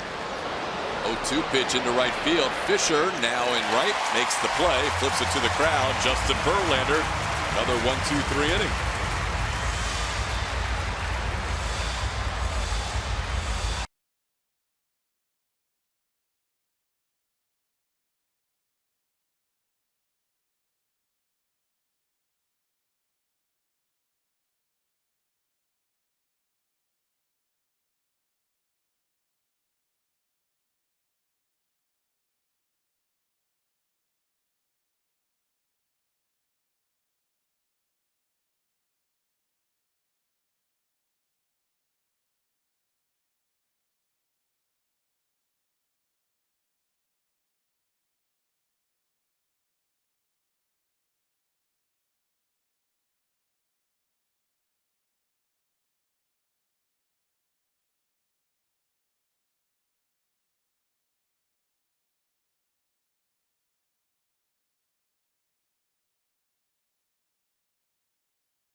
This is going to soar, but will it be fair?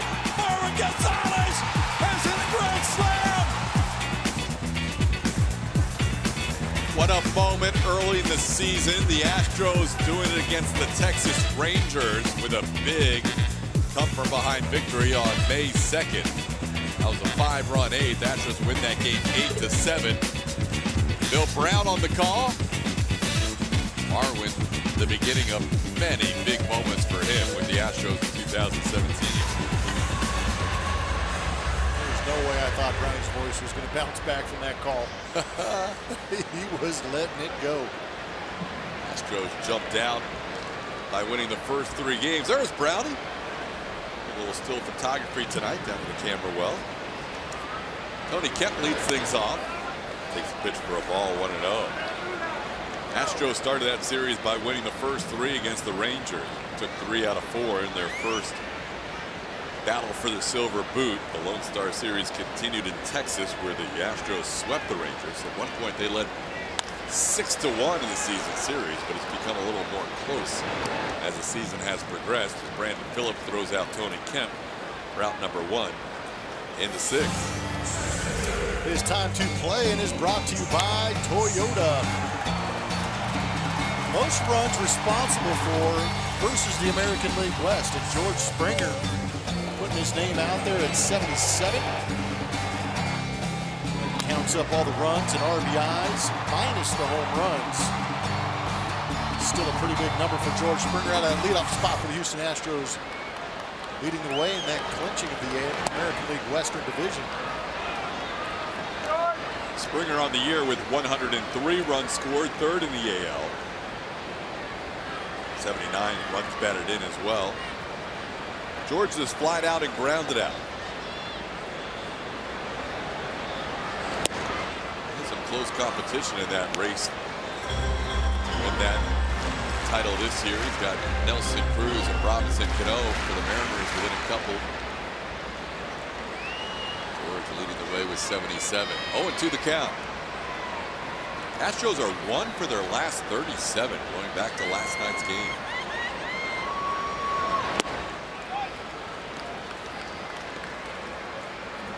That lone hit A Josh Reddick double in the first inning. Reddick no longer in the game. Doubled off the wall and left. Derek Fisher now in, batting in the number 2 spot behind George Springer.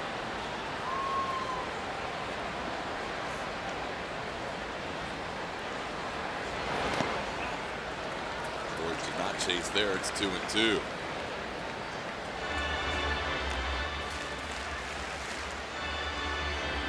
Richards with that 9-pitch third inning helped him out. 78. Well, he still has another 10 to 15 pitches to work with tonight. Maybe 20 if Social wants to extend them, but said probably wasn't going to get to 100. Towards the middle, Simmons. And there's 2 away.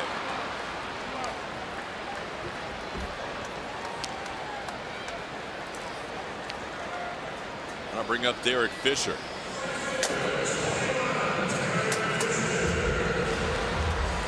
Coming into tonight, Richards so good against left-hand hitters. Batting average against of 147. Reddick does have the lone hit tonight. He was 1 for 2. Brian McCann 0 for 2. Tony Kemp is 0 for 2. So a combined 1 for 6 tonight. Also, Marwin Gonzalez is 0 for 1, so 1 for 7. Called strike. Derek Fisher in his first at bat against Richards. That pitch count now at 80. The Angels will start to get bullpen action. Yusmeiro Petit begins to warm up.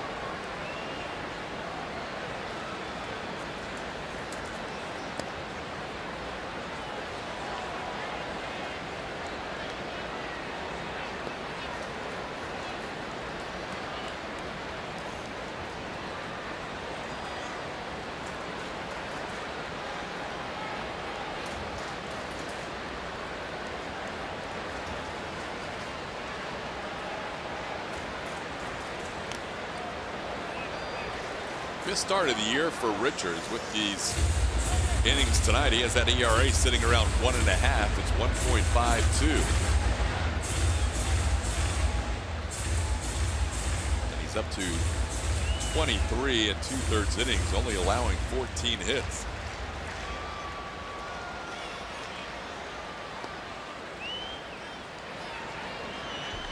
Ahead of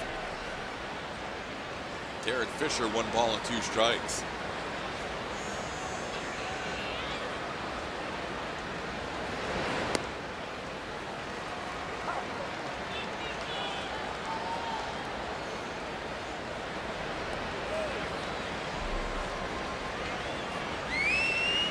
Fisher had a memorable start to his career here at Minute Maid Park, hitting a home run in his big league debut. 5 home runs on the year for Derek. And a good take there. It's 3-2. Pretty good AB so far. You'd like to see somebody get a mistake from Garrett Richards. Maybe this 3-2 count right here to Derek Fisher is the one. Fisher seen a lot of pitches in his first career at bat against Richards.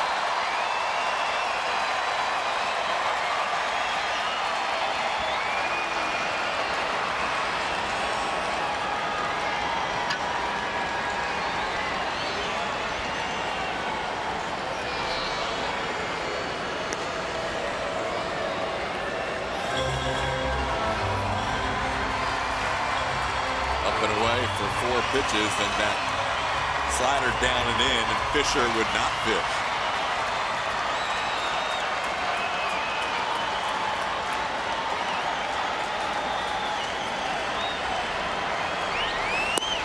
He got him there. Richards picks up a strikeout to end the inning. 6 strikeouts in the game.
fall on.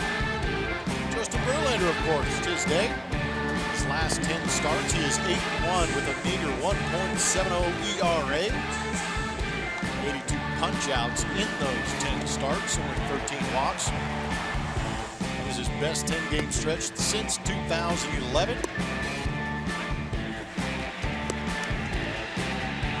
Very successful pitcher in Detroit. One of his 2 no-hitters out there in Toronto.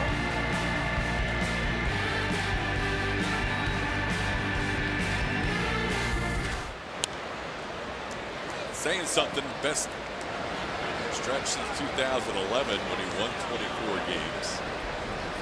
Couple of no-nos, 4 complete games. Last year he was 16-9 with a 3. Didn't have a stretch like that. Over the last 10, he and Corey Kluber, pretty good company to be in. Justin Upton fouls one away. It's 0-2. Verlander has done a good job getting ahead early in counts. He has thrown 62 strikes of his 91 pitches.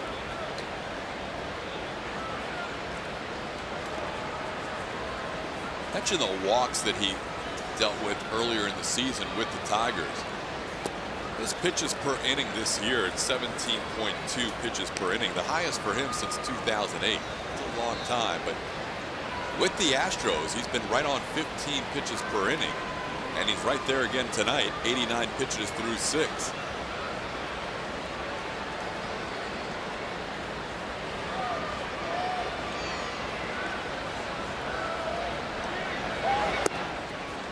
Got Upton the chase last time, but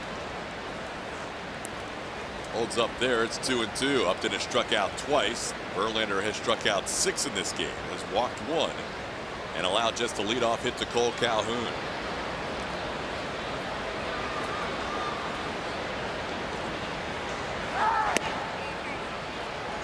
Now the count's full. Angels bullpen continues to work. You wonder if Garrett Richards' night might be over at 85 pitches. Only hope. But after what we saw yesterday from the Chicago White Sox, their bullpen shut down the Astros offense also. Upton got down to the count, just refused to chase. That slider misses. Second walk issued by Verlander. Since July 30th, those 2 guys have been dominant. Pretty incredible stuff that he could be better than a 1.70, but Kluber has it at 1.52. Lot to do with that big run the Indians went on is that pitching staff. Corey Kluber leading the way.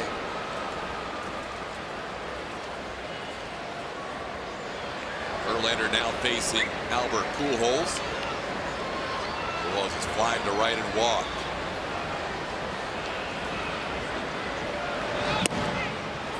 There's a called strike.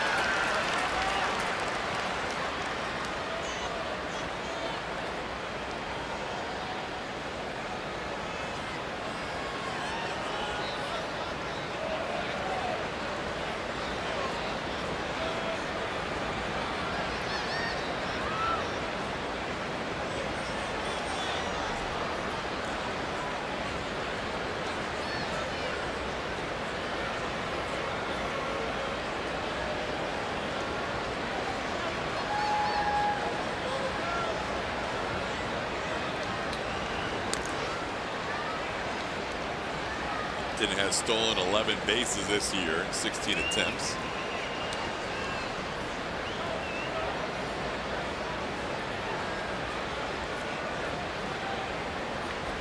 Justin trying to create a ground ball here.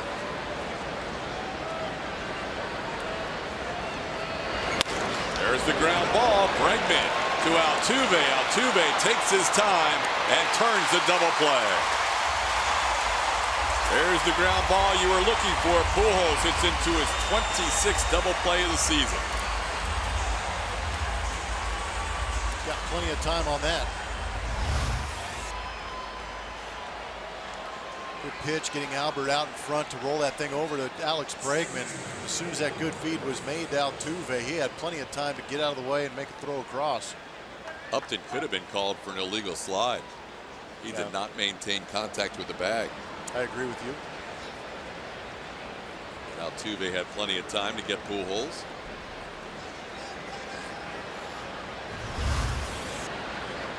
Here's Brandon Phillips.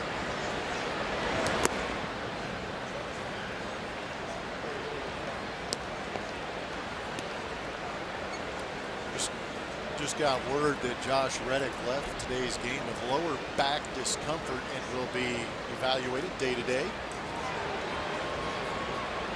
Just a little bit of a tweak, get some treatment, and be fine. In the air to right field, Fisher in front of the warning track makes the play. Verlander gets through the seventh. He has only allowed one hit. Seventh inning stretch time. Astros need some runs.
Minute Maid Park. It's also time for us to reveal the results of today's Chevy Stroh poll. Thanks for voting in our poll. We asked you which player is your Astros offensive MVP at Minute Maid Park. Comes out the winner, Josh Reddick, 31%.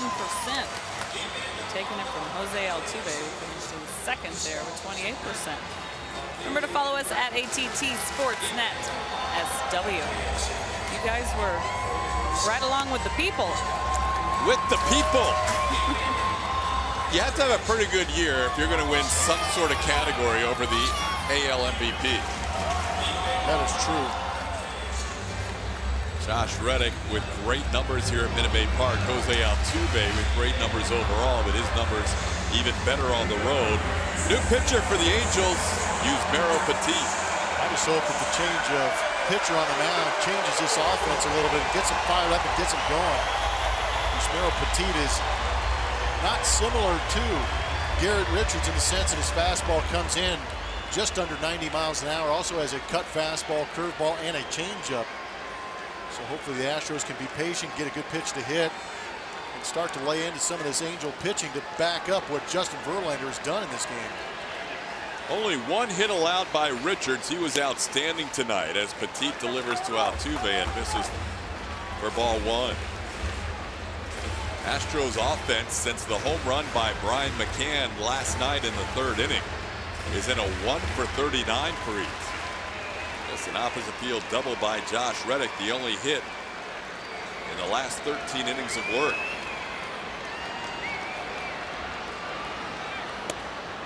Altuve looks at one outside, is 2-0.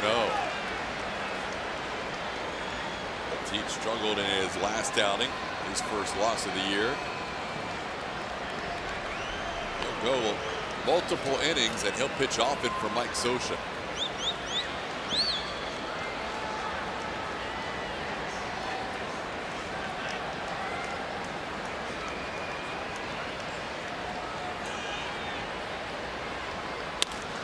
Altuve with a base hit to left field. That gets the crowd going. Only the second hit of the night for the Astros. Altuve a leadoff base runner in the seventh. Countdown is on.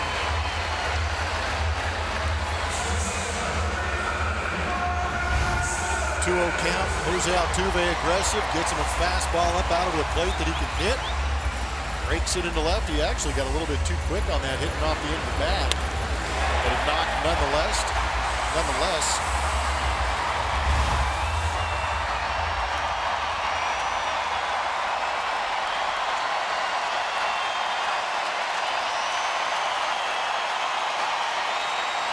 Friday night crowd making some noise for Marwin. He's had huge hits all year long for the Astros.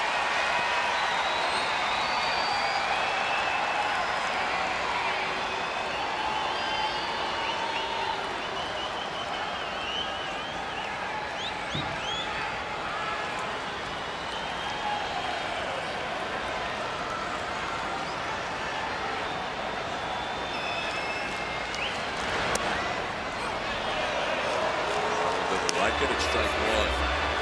He'll proceed to walk around that dirt area around the box.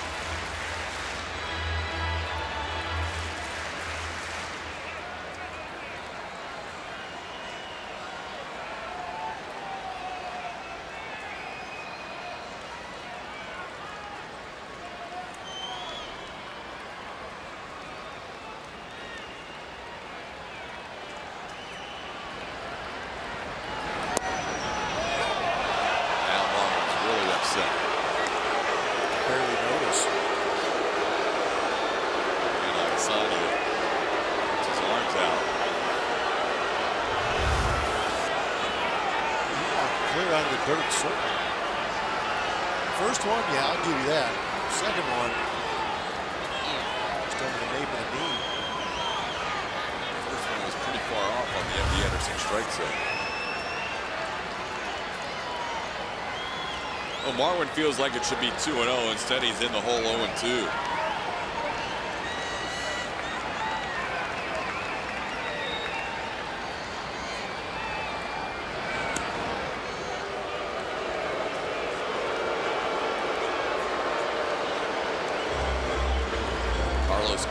Getting the night off. Marwin starting at shortstop. You know he is steamed right now. He needs to center that focus a little bit. Realize he's not in the count he thought he would be in. But a big at bat here in a scoreless game in the 7th.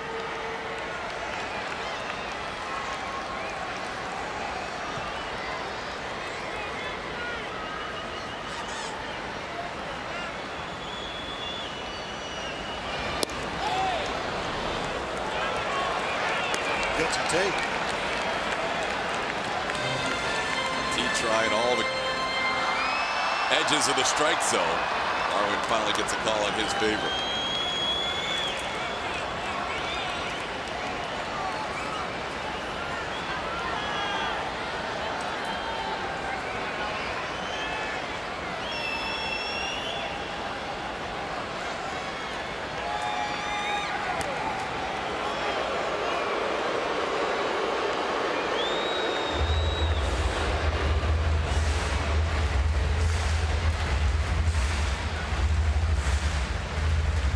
Altuve with 31 steals on the year. He and Cameron Maybin are now tied for second in the American League. Whit Merrifield of the Royals has one more coming into tonight's play.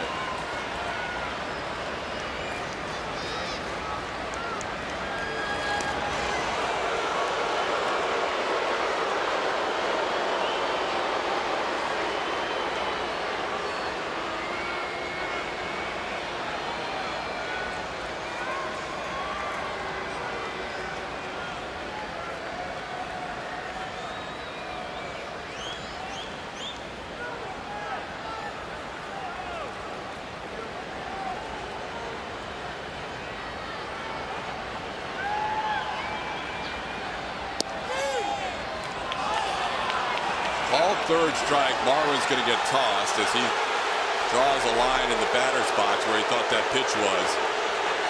I don't think he saw any strikes in that at bat. Yeah, that second strike called on him was borderline.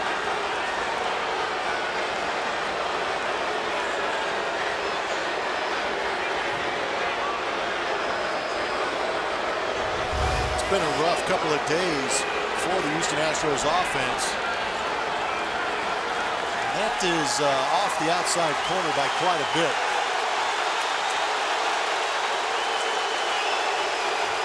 Even the one that's a strike on our MD Anderson strike zone, when we see it from the side shot, yeah, it's below the knees. It's below the knees. So 4 pitches in that at bat to Marwin, and not one was a strike. And he's out.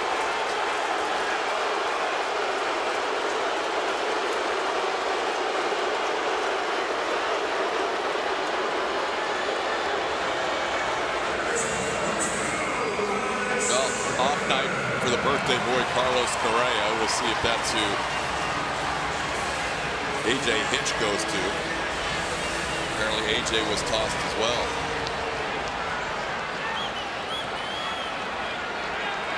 Why not fire the boys up a little bit? They're getting steamy in here, and it's not the offense. Time to get those guys going. You know, before that at bat, maybe a pitch or two, but nothing egregious. I didn't think Iasonia had a bad strike zone going, but that at bat was not a quality at bat of umpire. And I think the going theme these days, if you argue a little bit too long as far as a player or a manager about balls and strikes, you're going to get ejected. Sure. Just standard.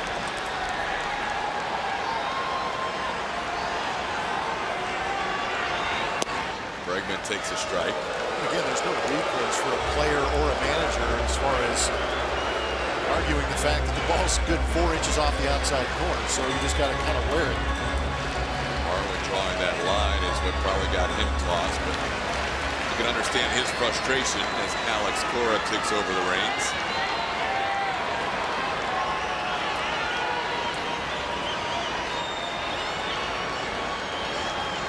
There goes Altuve, kind of slipped on his first step. The throw is in the dirt. Safe!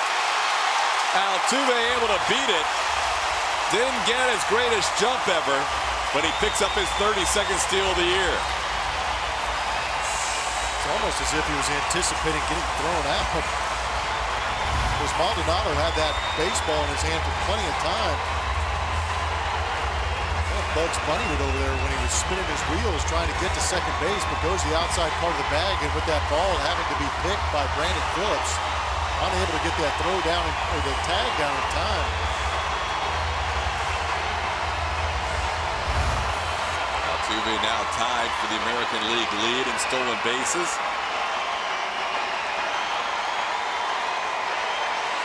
Alex Bregman with only the Astros' second runner in scoring position on the night.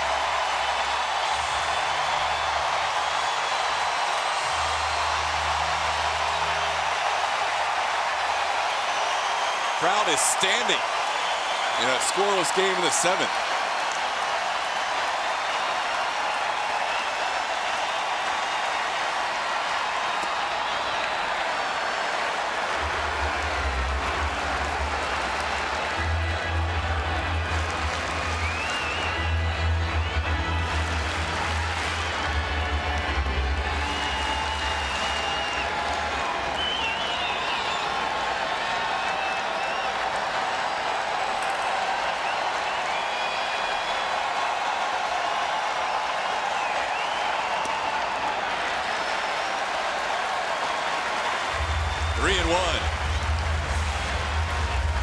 Gurriel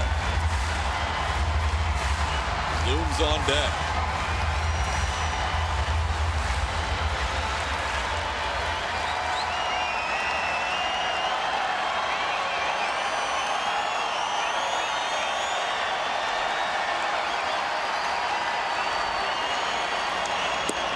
Ball 4. Petit had the benefit of a big strike zone to the last batter, Marwin Gonzalez. Cost Marwin and AJ Hinch an injection. Now he walks Alex Bregman. On 5 pitches, even that first strike was borderline. Petit will face Yuli Gurriel with first and second and 1 out. Yuli coming in with a 4-game hitting streak, hitting .571. He has hit close to .350 on the season against the Angels.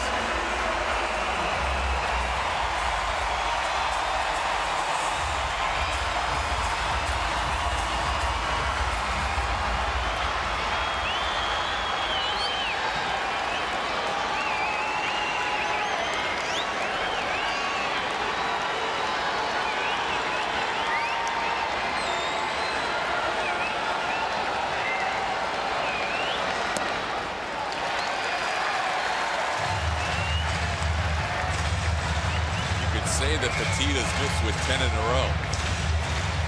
You'd be right. Keenan Middleton begins to warm up for Mike Scioscia.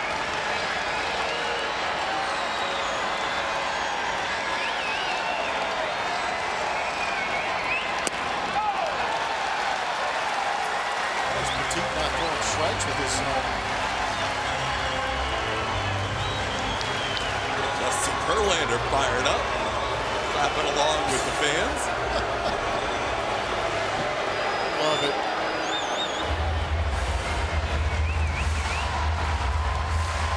He's probably to the point where he'll do whatever it takes to get this offense going. Scorer wants Jose Altuve's attention. Or Gary Pettis, yeah.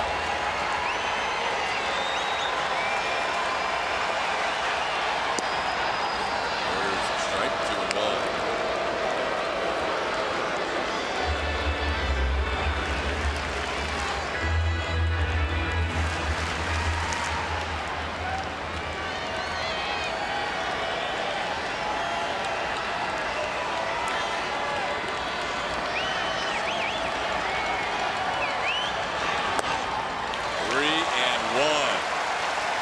Doesn't draw a whole lot of walks, but he is in a great spot here. Good time to hit.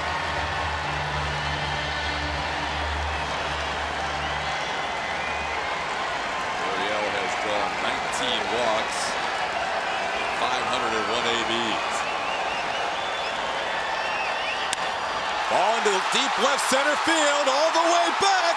This ball's gone! Yuli Gurriel! Astros lead it 3-0.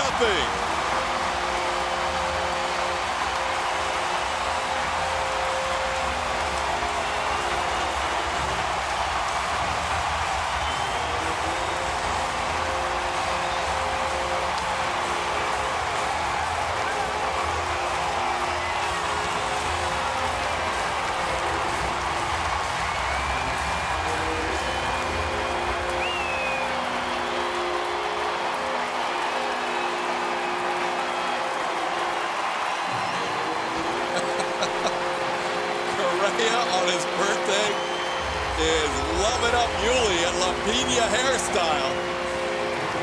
A 3-run bomb for his 18th home run of the year. One of his biggest hits as an Astro. And the fans wanted to come out. They are standing as the Angels go to the bullpen. And Justin Verlander comes over to give his first baseman a big hug. 3-0 Astros.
It was a big night for Yuli Gurriel. Big hit down that left field line. The Astros rally from 6-3 down to the bottom of the 8th. He's also finished off with a pickoff of Brett Gardner. Tonight it was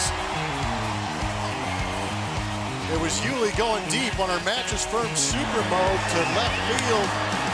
Big home run in a big situation for LaPina. This place erupted. Altuve had to make sure he stepped on third as he was celebrating. Carlos Correa could not stop messing with LaPina.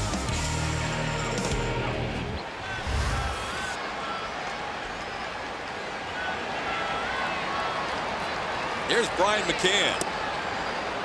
Swings and misses. Keenan Middleton is the new pitcher for the Angels.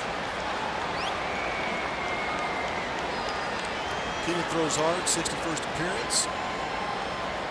57 punch-outs in those 53 innings.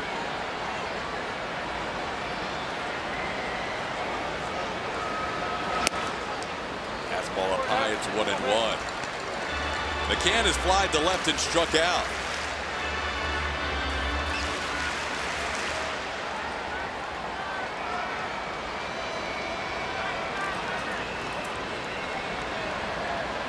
Single by Altuve, walk to Bregman, and a 3-run home run by Yuli Gurriel. Justin Verlander and the Astros now have a 3-0 lead on just 3 hits tonight. 2-1 the count. The Astros have had Chris Davinsky up for the entire inning, so Justin Verlander's night may be done.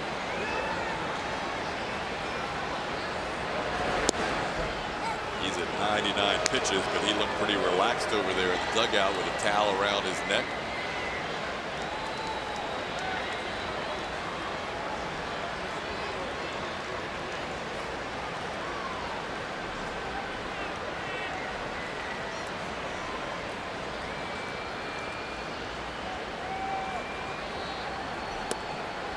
Three and two.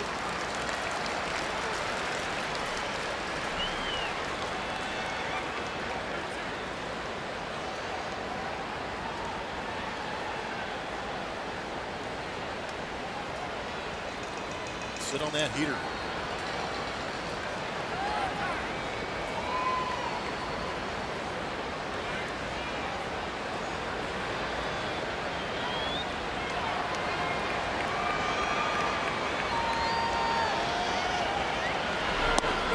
There is the heater, 99. Tough pitch at the knees on the inside corner, and McCann goes down. It's the second out of the inning. Great.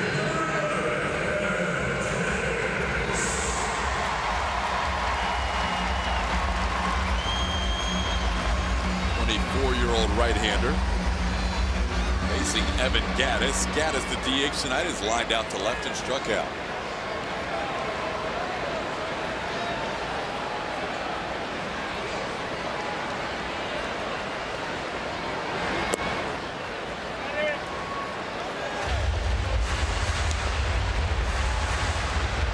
Yuli with RBI 70, 71, and 72 with that 3-run home run.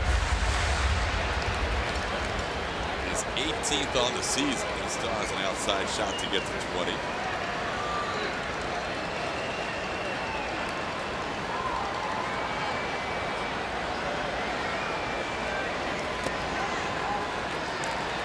Two 2-0 the count. Yuli last year hit 3 home runs in 130 at bats.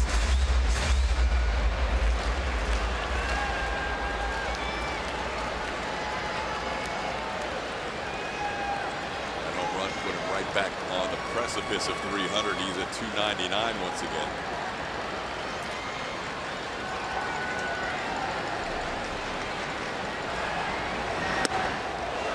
Up and in, 3-0.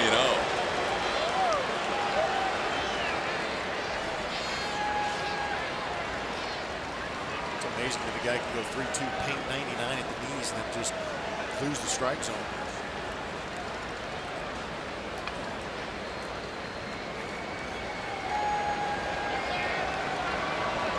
Middleton made his big league debut earlier this season against the Astros on May 5th. There's a strike.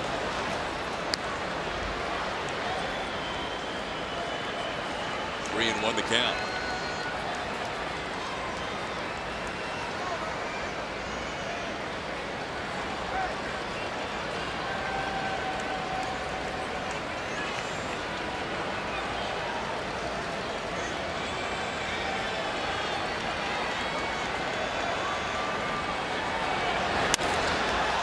in the air on the infield. Brandon Phillips, the second baseman.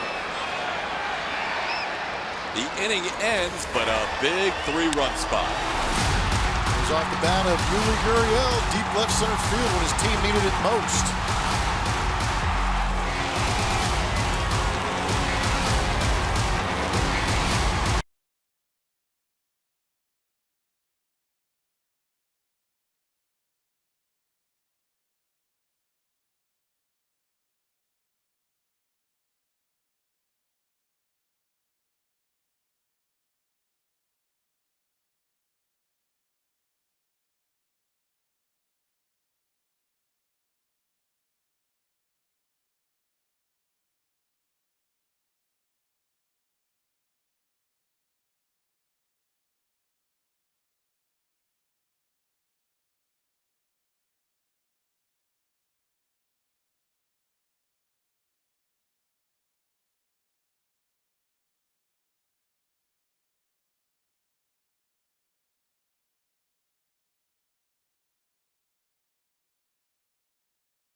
As we head to the top of the 8th and time to play Nate Matt Astro. It's brought to you by your local Honda dealer. We give you 3 clues. You're going to tweet us at ATT Sportsnet SW with your best guess. Gamecocks, first round pick, Hurler. That's all you get. What? We'll give you a little bit of time. What? You don't have it already? No, just the way you said, that's all you get. I'm just having fun. Wait, do you guys know the answer already? You know who knows the answer. Cameron Maybin in center, Julia. George Springer moves to right. J.D. Davis, the new third baseman, moving Alex Bregman to short. So Carlos Correa on his birthday with a true day off as after Marwin Gonzalez is ejected. J.D. Davis and Cameron Maybin come into the game defensively. Chris Davinsky taking over in the 8th inning. Picking up for a great game that Justin Verlander had. Devo threw on the 19th, got his 22nd hold on the season, going 1 inning, punching out 3. Verlander had almost the exact outing that he had against the Angels in Anaheim, saved 1 inning.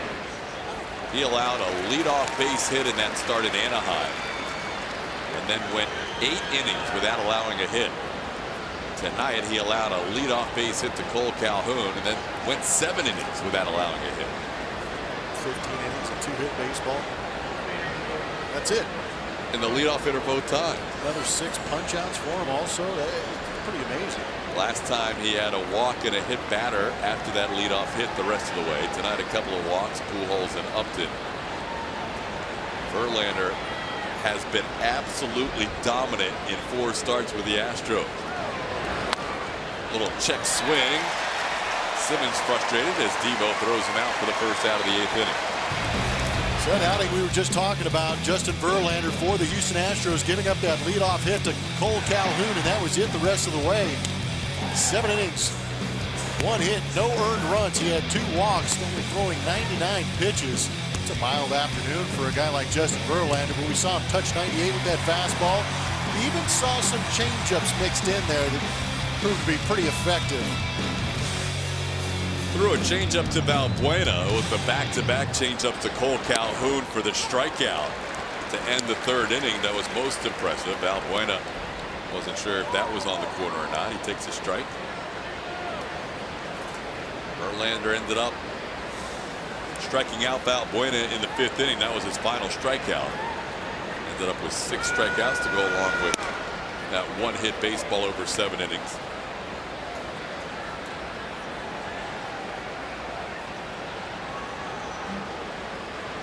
Verlander wrapped up his night with exactly 200 innings pitched.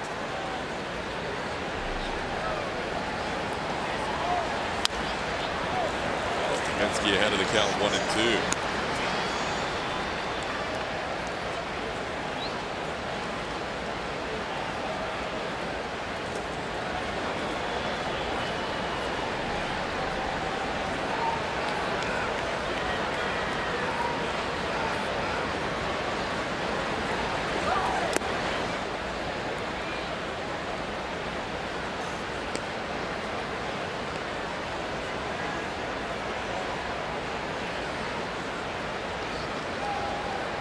Other than 2015 when Verlander was on the DL with a right tricep strain, he has gone 200 innings every year since his rookie year.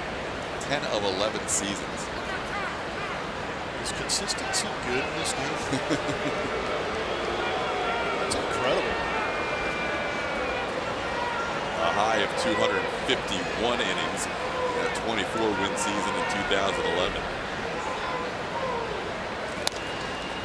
On the ground foul, stays 2-2. Only 4 hits in the game tonight. The biggest one, a Yuli Gurriel 3-run home run. That's what I'm saying. If you're not going to get many hits, you might as well make them count when you do get them. Really made it count. Altuve set the table with a leadoff single. Pulls the changeup foul. It's 2-2. Boston won tonight. The Yankees lost, so Boston's lead in the AL East is 4 games. The Twins won. The Angels and the Rangers, with results to follow, currently trail the Twins by 3 games for the second wild card. Called 3rd strike. Valbuena takes a 95-mile-an-hour fastball on the corner, and there's 2 away. Join the Astros behind the scenes at Minute Maid Park with an Astros ballpark tour. The tour lets you check out areas like the broadcast booth, press box, dugout, scoreboard control room, and more. Visit Astros.com/tours to book your tour today. Here's C.J. Cron. He flied to left and grounded out.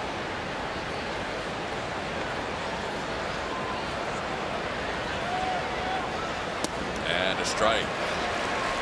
One thing for Debo, it seems like when he went through that little blip in the season when he wasn't as effective, he was falling behind 1-0, 2-1, 2-0. Now it seems like he's getting ahead, and that just makes that changeup so much more filthy. Doesn't get a chase on it there, but that one bounced in there. It's 1-1. And the fact that he punched out Valbuena on a heater at 95. Throwing in the mid-90s for Chris Davinsky and locating like you're talking about makes him very dangerous because all of a sudden that COD gets that much better. There is the changeup, softly hit into left field, coming on. Derek Fisher puts it away. 3 up, 3 down. Chris Davinsky a shutout 8th. Cameron Maybin getting a shot here to start the bottom half of the 8th.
to Name That Astro, presented by your local Honda dealer.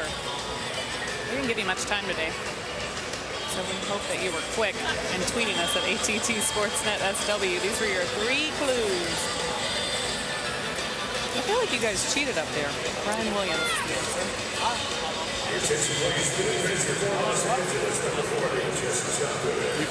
You can't say we cheated. Did you have the answer before we...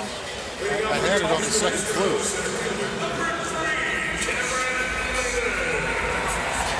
Julia. Still with us? I think we lost her.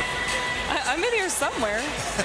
My goodness. Jesse Chavez, the new pitcher. Julia, real quick before we start the bottom of the 8th with Cameron Maben. What's up? Last home telecast. How you feeling? I'm trying not to cry, to be quite honest. I've been giving hugs to all the workers around here, the faces I see every day. There's a lot of emotions on the last home day for me. Yeah. It's pretty cool. Don't look at me. I'm trying not to cry. I'm good. There you go. Yuli's bomb surely helped down here. Feeling much better. What a moment. The fans were so into this game. They were revved up from the start of that inning. I can't even hear you guys anymore. It's buzzing in here. It's a good thing. No, it's been a great Friday night crowd. Maben goes down looking on strikes as Chavez picks up a strikeout to start the 8th.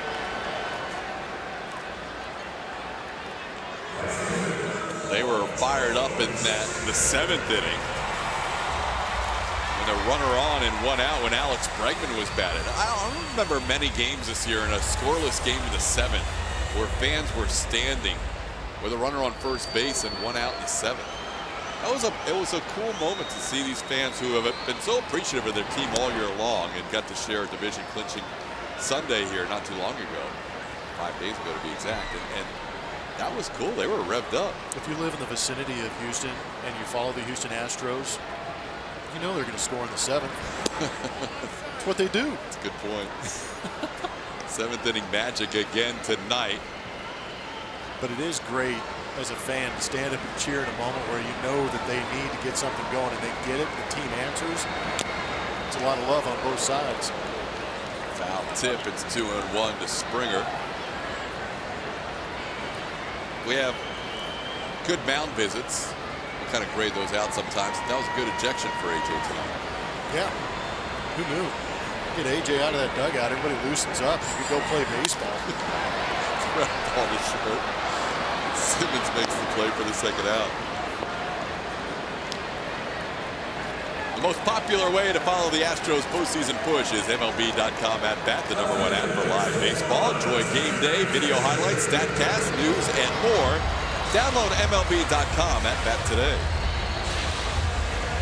I think this is at least the second game this year where the win can go to Alex Cora, where AJ left it a no decision.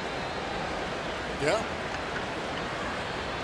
Yuli providing all the run support with that 3-run bomb as Derek Fisher grounds one back. Somebody on the 5th floor of the Union Station over there was making a note of that. We've seen Chavez as a starter. We've seen him out of the bullpen more recently. He's done better out of the bullpen than as a starter this year. Get the analytics going. There's a strike. We need to fire up the offense. Cue AJ. Yeah, Marwin had a rough at bat. 4 pitches out of the zone. 3 of them were called strikes. AJ came out to defend his shortstop, and AJ got tossed as well, arguing balls and strikes. Fisher fouls one away. Interesting to ask AJ too if he went out there with the intent to get ejected, or if it just spiraled in that direction, or if he just realized the opportunity. Well, like you mentioned earlier, I mean, balls and strikes is pretty much an automatic. Yeah. So.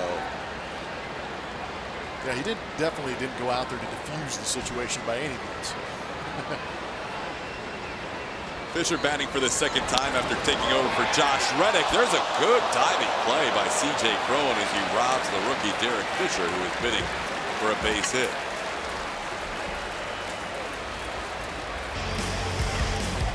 Good play by C.J. Cron. Fisher bidding for that hit to extend the inning. Instead, going to the top of the ninth.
player and team stats to trivia and behind-the-scenes photos. Find us on Facebook and Twitter for the latest on the Astros all season long. I'm keeping it together down here, guys. But in all seriousness, there are a lot of people within this ballpark that make this such a great environment, everyone that works around here. And, of course, our TV crew. It's the last time I'll get to see them for a while. So that's where the emotions come in. It's been a long season. We all work really, really hard to put on a good product for everyone. You're right about that, Julia. We sit here, and we have the easy part. Ken Giles takes over on the mound, looking for a save.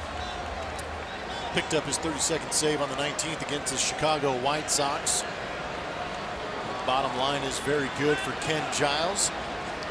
Looking to finish off this game for the Astros. And Revere will be a pinch hitter, pinch hitting for Martin Maldonado. Revere hardly ever swings at the first pitch. 9% of the time on the season, and he takes a fastball for a strike. Yeah, Julia's right.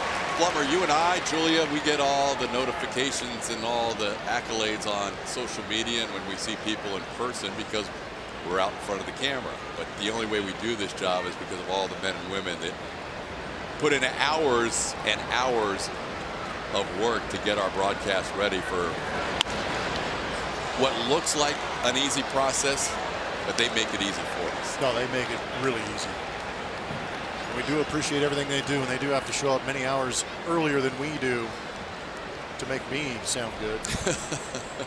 You've got it built in, but no, they do a great job, and it's a lot of fun showing up to the ballpark, especially this being the first full season for you and I together and here at Minute Maid Park. Yeah, that's the thing is you come into a new situation, 2017, very appreciative to have this opportunity with the Houston Astros, and I could not have been welcomed more with open arms than I have been here with the TV crew of Minute Maid Park. So thank you again to everybody who makes our world so much easier, and do it all again in 2018. We still have 7 games to go on the road. We'll televise 6 of those, but we don't have either telecast tomorrow or Sunday. National TV takes over. That's what happens when you're really good. Yeah, that's you can blame that on the Astros team because they were playing such good baseball that this national broadcast are going to pick them up and try and spread the word. The Astros have a real shot this postseason. Different start times than what may be on your original schedule, so take note of that. Tomorrow will be a 12:05 start. Charlie Morton against the former Astro Bud Norris. Okay. Also a street fest going on outside too. Show up at 10 o'clock. I think the gates open up for the street fest. And then Sunday's now a night game, 7:05, Fan Appreciation Night. 1-2 pitch outside for a ball. It's 2-2. Giles will face Revere than the top of the order for the Angels.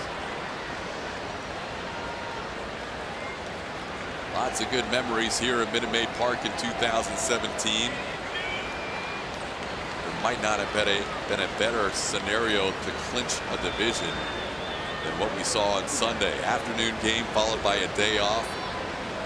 Guys get let loose and celebrate 2 weeks before the end of the season. Revere hits one hard to right field for a base hit. Springer gets over nicely to hold him to a single. Don't miss the final regular season home game of 2017 and Fan Appreciation Night. Fans in attendance for Sunday night's home finale will get a 2017 team photo and 2018 schedule pen presented by Saltgrass Steak House. Visit Astros.com/promotions for tickets and info. Final regular season game at home on Sunday. And it looks like the fans will get a chance to see Lance McCullers Jr. make that final home start.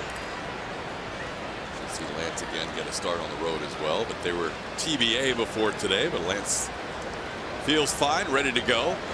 Cole Calhoun takes a pitch down and in. It's 1-0. Calhoun 1 for 3. He had the lone hit against Justin Verlander, the leadoff batter of the game. A single on the first pitch he saw into left field.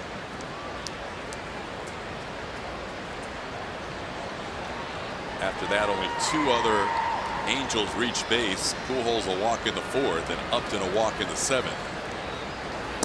Now Revere has reached as a leadoff base runner in the 9th. 2-0 the count.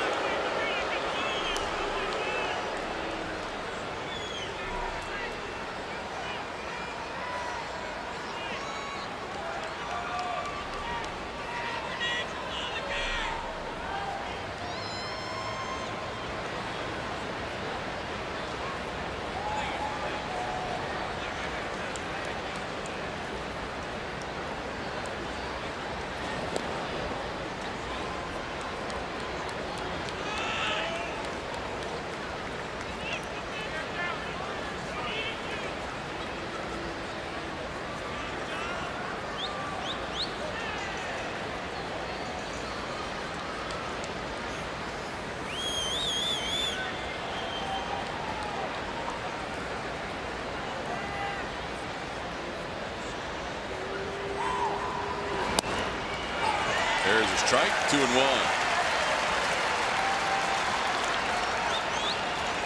And Giles has had some great moments at Minute Maid Park this year. 45 strikeouts in his 30 appearances. An 0.87 ERA at home in 2017.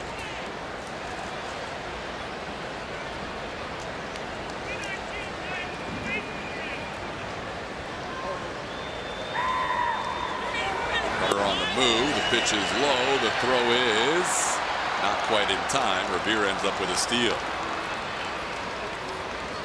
Stolen base for Ben Revere and a 3-1 count on Cole Calhoun.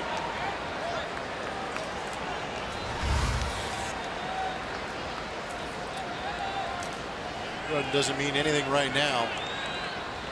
Focus on going out there and getting the hitters.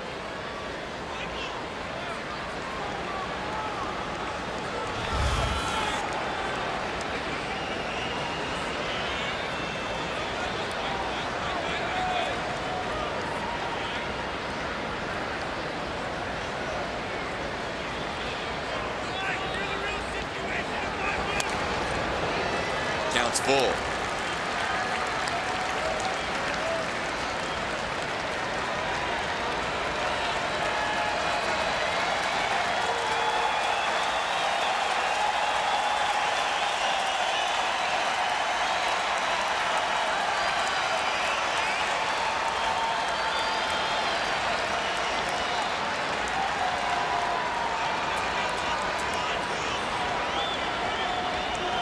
Scioscia switching up his lineup tonight, putting Cole Calhoun at the top for just the 4th time this year. And he draws a walk. Well, a tying run will come to the plate. Dangerous hitters coming up for the Angels. Mike Trout, Justin Upton, and Albert Pujols.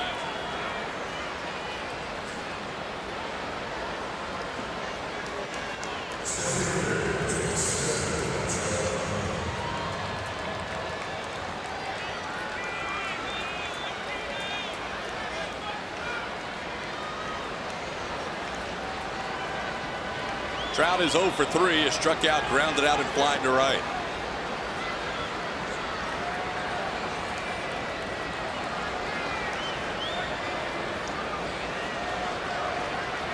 More bullpen action going for the Astros in the 9th with Ken Giles allowing a leadoff single and a walk. There's a strike. Joe Musgrove, Francisco Liriano.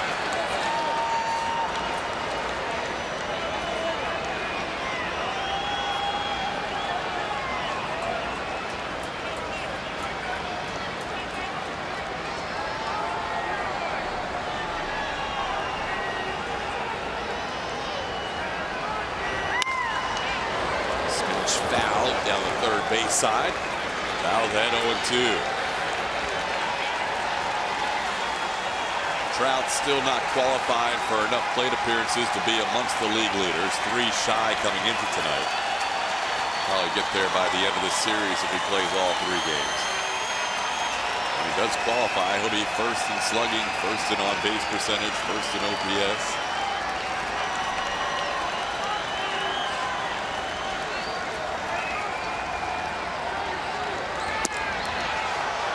It's 1-2.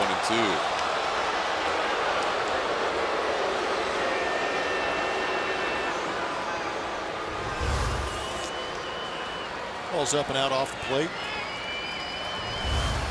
Best slider we've seen from Ken Giles.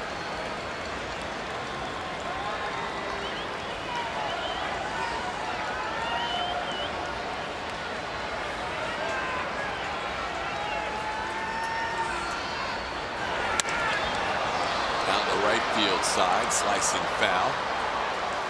99-mile-an-hour fastball.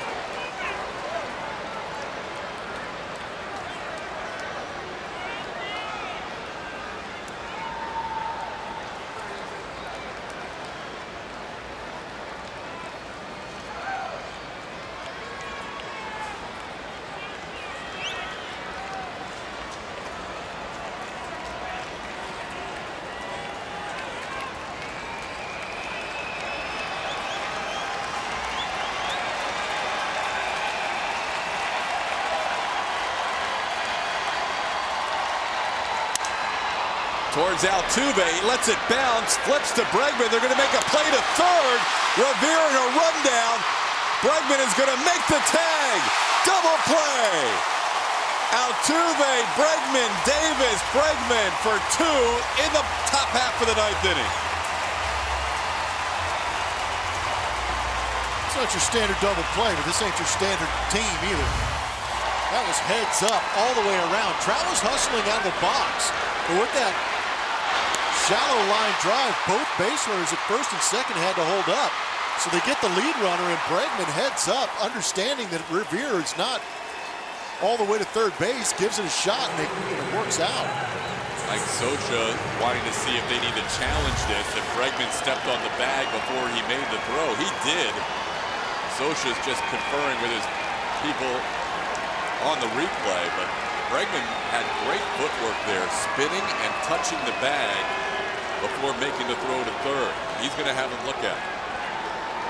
In Socha's defense, why not? But he obviously has the ball and the foot on the bag at the same time, so that qualifies as an out. We're just hoping right now, if you're Mike Socha, that somebody in New York doesn't put 2 and 2 together.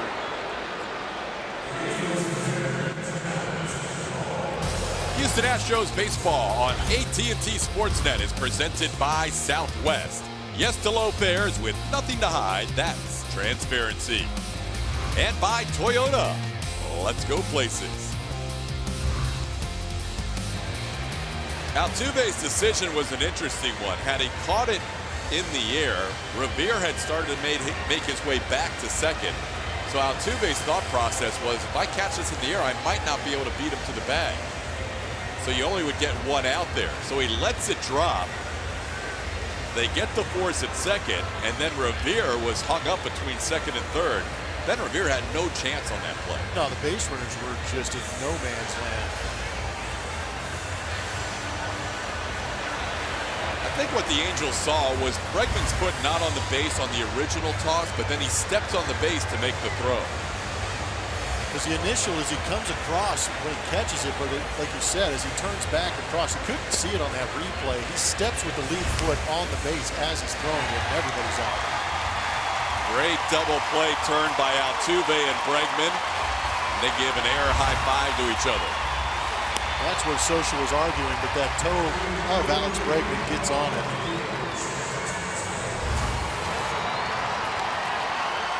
So now, Giles 1 out away.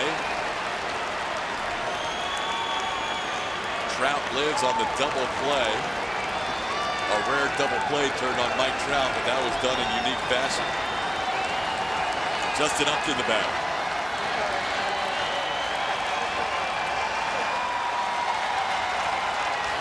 Trout takes second just because he can. There's a difference.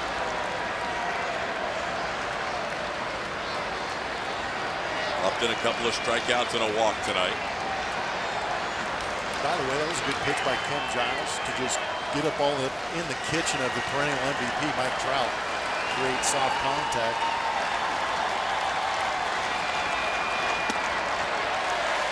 One and one.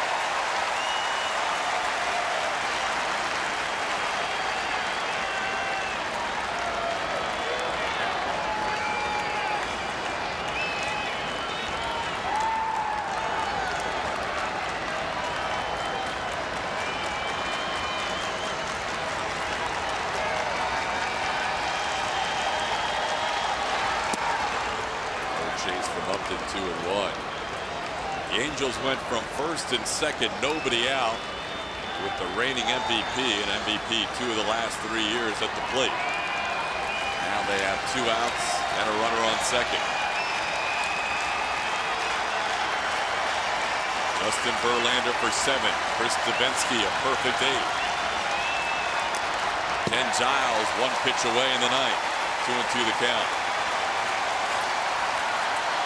34,127 strong.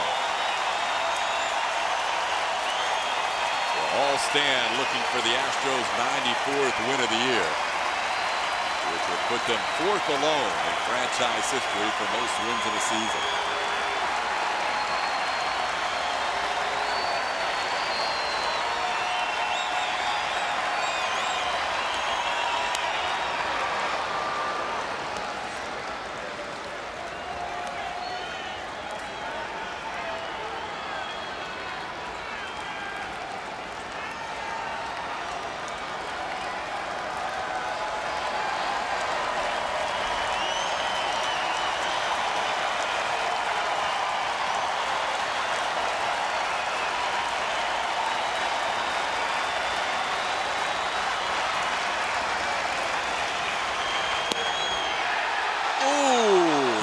close. Marwin Gonzalez would like to know where that pitch was.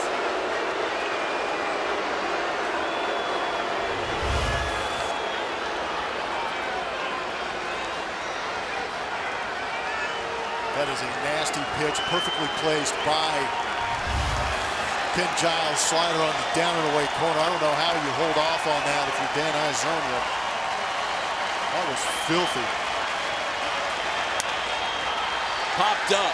Gurriel in foul territory. Hit the home run, and now he puts it away for the final out. Astros shut out the Angels 3-0. A three-pitcher combined shutout. Gurriel with the 3-run home run, and Giles now with 19 straight saves at home extends his franchise record for a single-season home save streak. Time now for our Academy Sports and Outdoors players of the game. Tonight it would start off with Justin Verlander pitching another big game for the Houston Astros. Proceeded to go out there and go 7 strong, scattering 1 hit over those 7 innings, 6 punch-outs. Did a phenomenal job keeping this game in check until the Astros could figure out how to put some runs on the board. And it was Yuli Gurriel behind Altuve base hit and Alex Bregman walk. He had the big pitch to hit off Yusmeiro Petita, hanging fastball, hammered to left center field. And the joy begins. La Pina lit it up. Nice birthday present for Carlos Correa as he got to celebrate after the 3-run home run by Yuli. 94 wins for the 2017 Astros. That is the most since the 1999 season when they won 97. We'll have more, including the postgame show, coming up.